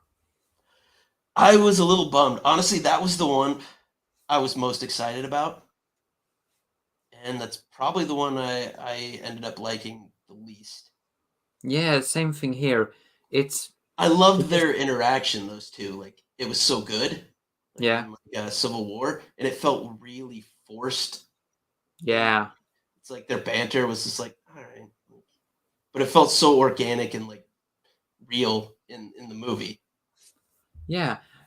I know That kind of bummed me out, but towards the end, I really came around because they were actually trying to do some like social commentary and stuff, and Yeah, that stuff I thought actually really worked best. That was like the best part of the movie or Yeah. series. yeah. Like I could tell signs from it from the episodes that I watched. The one episode that I watched, that was they did have some intelligent social commentary, I have to say, and but the thing is, I spoke to a friend of mine before I watched it, and I was like, I watched 3 episodes in a row. I was like, after watching the third one, I was like, did I really watch 3? Like nothing had really happened, and I Yeah. watched 1 episode, and it was like the same thing. Like it was nothing for me. I think they're still working out the series stuff because they have such like a template for the movies. Yeah, I'm not saying they're all the same, but like they have that shit down. Like they know what they're doing with the movies, and I think they're still kind of figuring out because a lot of the series, like my biggest problem was like the pacing with things. Like I think I would enjoy it more if I could watch them all at once, like a binge watch, but that's not how they're released. Yeah. So hopefully that's something they figure out, but which Yeah, it could be. I would assume they do. Yeah. Because like the pacing Marvel of the Marvel TV movies is so good. Yeah. And I don't know if they're trying to do that and it just doesn't translate or what the deal is, but hopefully they figure it out. Was so good. I love the Loki series. I thought that was the one I was least excited about and ended up being my favorite. That was so much fun. Liked it. So I'm currently I'm in the scene. Gary Busey is about to get shot in 2. I've rewinded so far and I'm still like 10 minutes ahead of you. And here it comes. Here it comes. Just buckets of blood. It's so good. Yeah. Like he just. There's nothing. So He just. And the blood is still dripping. From like was he like holding on to something? yeah. It's nonsense. It's so great. It's like the blood was falling from something. Yeah, from his upper half that never fell. It was just floating. Yeah, just in Like- suspended animation. They like nobody watched the dailies because it's like that's the center stage of the scene. Nobody watched the dailies. Was like, That's "Guy, one of we have a those. It's problem like here." it just looks cool, so fuck it. I think Which so. I'm okay with. For I'm certain okay with movies. that too. Like, Oh. if you're not taking yourself too seriously and you want to put that in there, I'm good with it. True. Like, I feel like it works in this movie.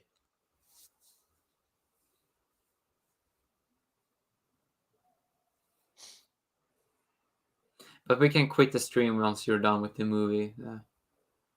Oh, wait till the end. I mean, At the these moment, streams are he's stalking the really- person on the rooftop. not always about the movie. I mean, I feel Hmm. like most of the time we end up talking about the movie. For I like have to 10 close the minutes, window. like 2 hours. Because I feel like I'm in Alien vs Predator.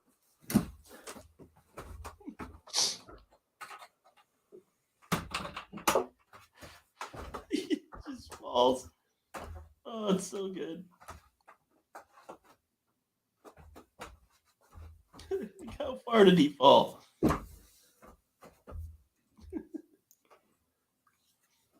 Oh, it got so quiet here when I closed the window. Interesting.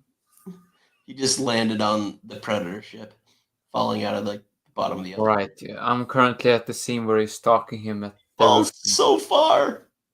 Fine.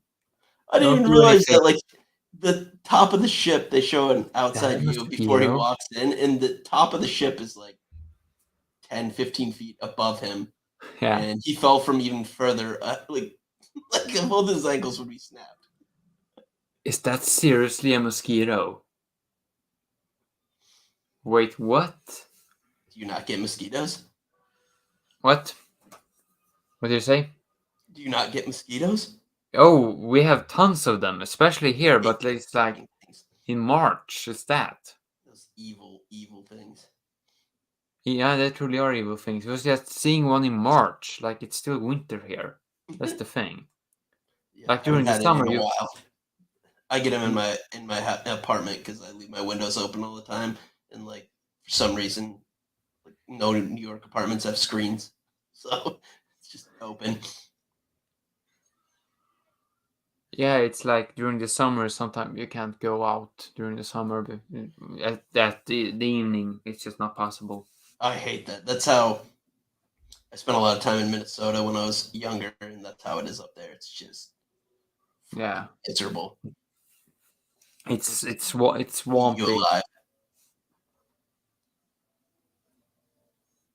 Like your entire face is itching, and you feel like something is eating you alive. Yeah, the bumps and But like, how is it in California? I don't remember mosquitoes being a problem there. Because that's more of dry heat. I mean, it depends on where you are. Like, I was in San Francisco, and like, I mean, the first half till like noon, you like can't see more than a couple blocks because there's so much fog. Hmm. That burns off at about noon. Like, I worked in like the 30-something floor, like right over the bay. It was awesome view. But like before noon, like some days you couldn't see the building that was just on the street next to you. Like you couldn't out the window, like you just couldn't see it. And once it burned off, you could see all the way into like Oakland. He's currently fixing his hand that got Anakin Skywalkered. Yeah. I'm in the they're in the ship fighting. All right, Oh, and he just stabbed me with the disc. that's so awesome. Are you excited for Obi-Wan? Oh yeah, so excited. As someone that grew up on the prequels, I am really excited. Yeah, I really disliked the prequels when they came out, but I have a new enjoyment of them because I got really into like the Clone Wars animated show. Yeah. I love that show, and that made the prequels better for me. Yeah. Like, Like, I can see some of the problems in the prequels now that I'm older, but still, there's so much childhood nostalgia in the prequels. yeah, I mean, my childhood nostalgia is for the originals. Like having like, almost everyone has uh this story of like their dad showed them on like a VHS when they were like 8 years old. Yeah. So that's like what you love. Like my problem with the prequels when they came out are not the same as most people's. Like I didn't like them because I didn't I wasn't all like into all the Jedi and lightsaber stuff in the Oh. originals. Like that didn't do it for me. It was all like the way the ships looked, like all the starfighters and ships all looked like so weathered and like used and like that for me that just built this entire world that I was so fascinated with. Yeah, I love Like that's what I same. loved. And then in the new ones, everything was like sleek and new, and so that's why I didn't like it. That's a weird thing, and you see that in prequels all the time. Prometheus, if you're gonna connect it to AVP here, Mm. like Prometheus, everything is slick, it's modern, Yeah, but that's in what Alien, I didn't like about it. it's Like, grimy. yeah, I just love that. And I mean, again, it's miniatures The and old lady. I just love how dirty and like shitty they just look like, especially the rebel ships just look like patched together, and it just it it, it just engrossed me into this world just by seeing like one single ship. I was like, I get this place. Yeah. I mean, I don't know how it was with all of my friends. I mean, it varied. I know my sister still have a problem with it, and that is that the original trilogy is so old from our Yeah, perspective. Because, like, our generation, we grew up with CGI, yeah, so we just expect movies to have yeah. I great know. You kind of have to look at it like this was so far and above anything that could have happened at the time. Yeah. And I mean, I mean, a lot of the miniature stuff still looks good. it does. And, like, a lot of like the work, like the work of a matte painting. Yeah, I love a good matte painting too. I mean, we're all I love it about too. practical effects. Like I just, there's, and I've have a more objective view of the prequels. Like now, there's just a handful of things in each movie that I'm like, if they just took this out or this was better. Like in the first one, if we didn't have Jar Jar and maybe the young little kid had better dialogue. Like I don't blame him as an actor. I blame what he was told to say. And George Lucas isn't great with dialogue. Yeah. And then in the second one, honestly, the only parts I wish were better were like the scenes with Anakin and Padme. They're just like hard to watch. Yeah, it's so sad. And Or and that's all dialogue. I mean, like there's great clips of the original cast and from the original movies, like Harrison Ford being like, we used to joke that like you can write this stuff, but like you can't say it. Like George would write this stuff that's just like you can't say that. no. It just sounds ridiculous. And someone like Hayden Christensen wasn't like a big name. He couldn't be like, yeah, I'm not saying that. George Lucas has some interesting ideas, like the idea of Indiana Jones fighting ghosts in a castle. Yeah, I mean, he's got talent. It's not in dialogue. Like that's part of why like Han Solo's character is so good because Harrison Ford changed a number of lines because he was actually had a little bit of juice and could do that, but like someone like Mark Hamill couldn't, or Carrie Fisher. George likes to work with people who are unknown. I think it's because he could just have them say exactly what he wrote. Yeah.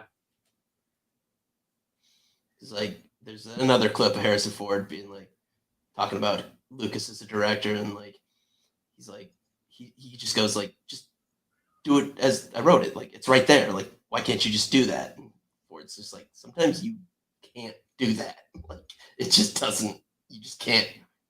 It raises too many eyebrows. Yeah, I mean, there's a lot of cringeworthy stuff that he wrote. But it's like he doesn't, he has an attitude, or he doesn't care. Harrison Ford? No, George Lucas. Well, see, I think he does care. It's just like he has this idea and he's not moving off it. True. Like, More stubbornness. He's great, like big picture, giant ideas, but he needs help with like dialogue and like, I mean, look at Empire. That's widely considered the best, and that was directed by a different person. And he also had help writing, Lawrence Kasdan, and like some of the most iconic scenes in that movie, like the "I love you," like the "I know," like that's not how it was written. Yeah, like he was supposed to say "I love you" back, and they were like, we did it like 30 times, and they were like, it just didn't work. And then Ivan Kershner, the director, was just like, Harrison, just do whatever you feel like, and like Alien Skull said that, and it's like, oh yeah, this is perfect. Yeah, and I think it's very important as a writer to know your weaknesses and bring somebody else on to like tell you like, yeah, you can't. This is not how anything works. Yeah, but I know how that works, so I can do it for you. Or this just doesn't sound right. Like it might sound right written, but speaking is a whole other thing. Yeah. And with the prequels, he was just like bigger than the Beatles, kind of like huge, you know? Like, yeah. I don't think he had a lot of people being like, I don't know about this, George. Like, I think he had a lot of people around just being like, yep, this is brilliant. Good. I am a master. Now we are at the fight scene on the ship. Oh, I just got to the credits. I'm actually going to rewind to watch it again. Don't rewind. My computer is going to self-combust. I'm very scared of you rewinding here. Okay. I didn't rewind it. Are they fighting? I love the old lady saying like he doesn't give a. I don't think he does give a shit. I think he cares too much. No, like the old in the movie. He says like, "Don't worry, I'm a cop," and it's like, "Oh yeah, I don't think he gives a." Yeah, the lady with like the curlers and the broom. Man, the practical effects hold up. Like yes, that's practical effects a living, hold up. Breathing creature. What do you say? Practical effects always hold up. Yeah, like it's.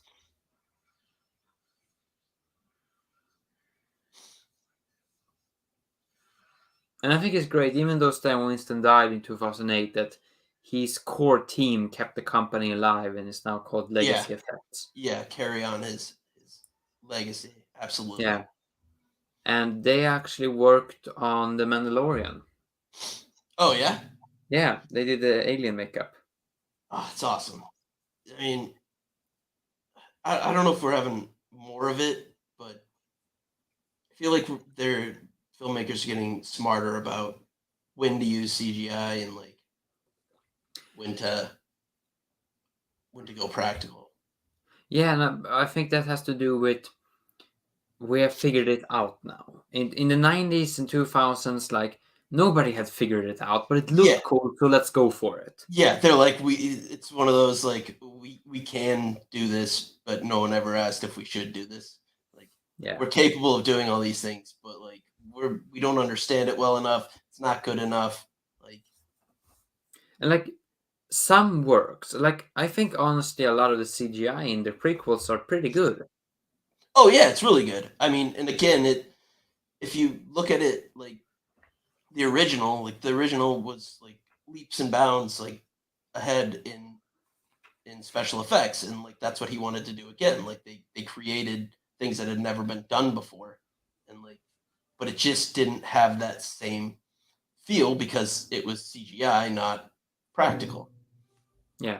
And I think he missed part of like the appeal of or why people love this thing, and that was part of it.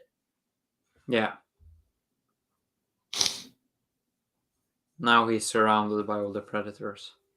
Love the signs. So good. But I do find it interesting, the T-Rex skull.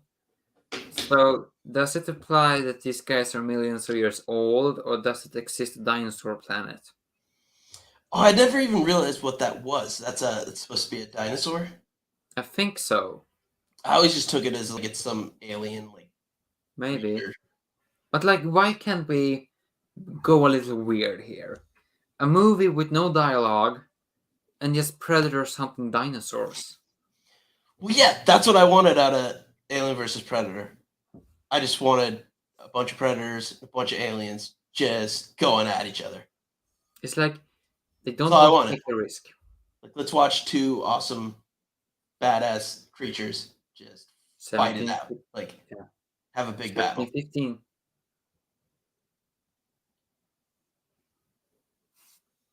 I do love how they like have their weird little code where it's like they just let them go. Yeah. Honor system.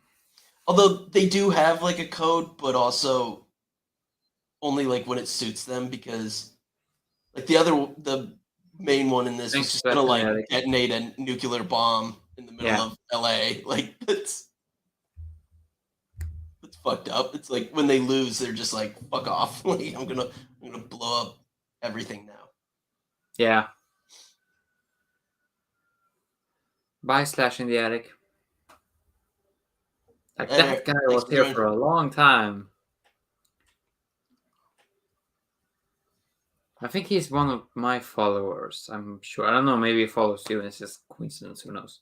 Yeah, we're on Aran's channel, so who knows? Because I seen that guy liking my photos. I know of his existence. The horror community is pretty great.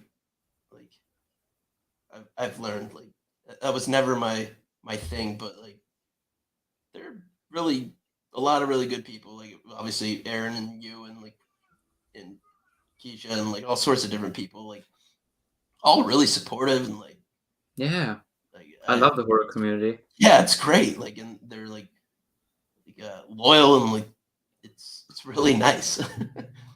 Yeah, for a bunch of people that like other people getting killed. Yeah, that's fascinating to me.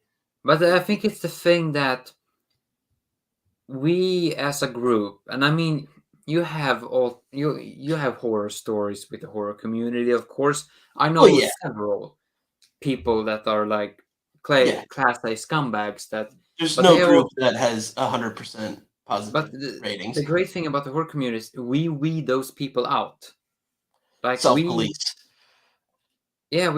Those people, like we go up against them and they vanish. I always find it fascinating. Like some of the nicest people I've met in real life were like MMA fighters. Yeah, and like I have a theory that, and I think it might apply to like horror movies, where it's like we all have a certain amount of like aggression or evil in us, and whether it's fighting someone or watching horrific things on screen, like that's your outlet to like get it out of you in like a positive way. Yeah. So then you're left with being a nice person. Yeah, that's my theory. I don't know if that's true or not. I think that is exactly true, because the thing is that us humans, we are brutal. We like to kill things. We like to see things get killed. Yeah, we all have good and evil in us. Like everyone does. And it's like how you choose to vent that evil, like on your fellow man, or like in a not necessarily constructive, but a safer like way that's not hurting someone else. Yeah, and I think that is why art is so important, because it's an outlet is so important, I think. Yeah, and we always touch on like as an outlet, like we always think of it in like positive terms, like creating or like love or like affection or like things you're passionate about, but it can be an outlet for the other parts of humanity. Yeah. Stephen Hopkins, that earlier directed Nightmare on Elm Street, Oh yeah, Part 5. I like that Adam Baldwin lives. He's like the Directed only Nightmare government on Elm guy Street, that Part 5. Yeah. he's like the only government guy that lived. Yeah. So that was Predator 2. Oh, such a great choice. Yeah. I hadn't seen this in a while, and I always worry about movies I loved when I was younger and watching them now because it doesn't always translate. Yeah. A pretty good run lately, though, like this and Deep Rising, and I can't remember. We watched a couple other things that I was like, yeah, I still love this. You're ready for a third now. Oh, God, yeah. What was the third one? Was it Predators? Schwarzenegger movie? Wait, what?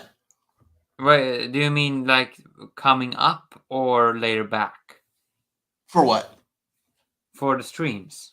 Oh, I don't know what we're doing next. That's a good question. I feel like we usually come up with one when I'm good and intoxicated at the end. Like that only seems. Oh, Adam Baldwin. Yeah. Like that makes sense. I don't know. We have a number of things that like we want to watch. Like somewhat of a list. I don't know if anyone's ever written them down, but we have stuff we want to see. Like I do want to watch 30 Days a Night. Yeah. I need to watch that. There was a Greek philosopher that said, if you have a great idea, get drunk. And if that idea still is great when you're drunk, it's a truly great idea and you should go for it with it. So yeah, I like that. I go the opposite of I come up with my ideas while I'm drunk, and like when I'm sober, I still like it, then I'm onto something. Or maybe it's the opposite, that if you have a great idea drunk, try it when you're sober or something. Anyway, he had a philosophy that you should always drunk test in some capacity your ideas. Yeah, I subscribe to that because I do almost everything I do with a drink. Oh man, this was fun, dude. This was a lot of fun. I hope I can come on some other time when it's. Oh, absolutely. When it's not just gang is here. Just me. I know everyone was supposed to be, and then things came up for both of them. But like I always say, my best ability is my availability, and I'm always available. True, same here. Tomorrow I'm not available, but like I'm not either. Actually, I got to see the Batman tomorrow. Me too. Nice. I have tickets for tomorrow and Thursday. Oh, you're seeing it twice. Well, yeah, I got mine on Thursday to begin with, and then I had the chance to see it early, so I was like, yeah, I gotta do that too. Yeah. No, we'll see if I go Thursday, but I'm definitely going tomorrow. Yeah, I'm currently unemployed, searching for jobs. So all I do with my days is writing reviews for horror movies and doing interviews. That's work, if you ask me. Yeah, that is true. Yeah, well, thanks. Seriously, thanks for coming on. You're always a lot of fun. Yeah, on these. Same. It was good to actually have you as like legitimately part of it instead of the way you're part of it normally. Yeah. I think this was like the first time I've seen even what you look like, which is crazy after all this time. Yeah, I'm that anonymous person in the background. I know. It's funny because like we chat and talk offline like a fair amount, and like I just didn't like I didn't really think about it, but you don't always know. It's just a different way of like interacting with people. Yeah. But I like it though. Yeah. Well, yeah, think about what you want to do next time. I should probably tell Aran if I remember how to do this. Oops. The last time we finished the movie, and then I ended up talking for like 30 minutes about comic books afterwards. Yeah. Maybe not 30 minutes because it's really late here. Yeah. Yeah, we can. Oh God, what is it? What are you 6 hours ahead of us? 6 hours. 6 hours ahead of me. So that's 1:30 in the morning almost. Oh wait. Yes. Yeah. Okay. This is a commitment. Yeah, we appreciate your commitment to this. Yeah. Yeah, this was great. We'll have to come up with the next one.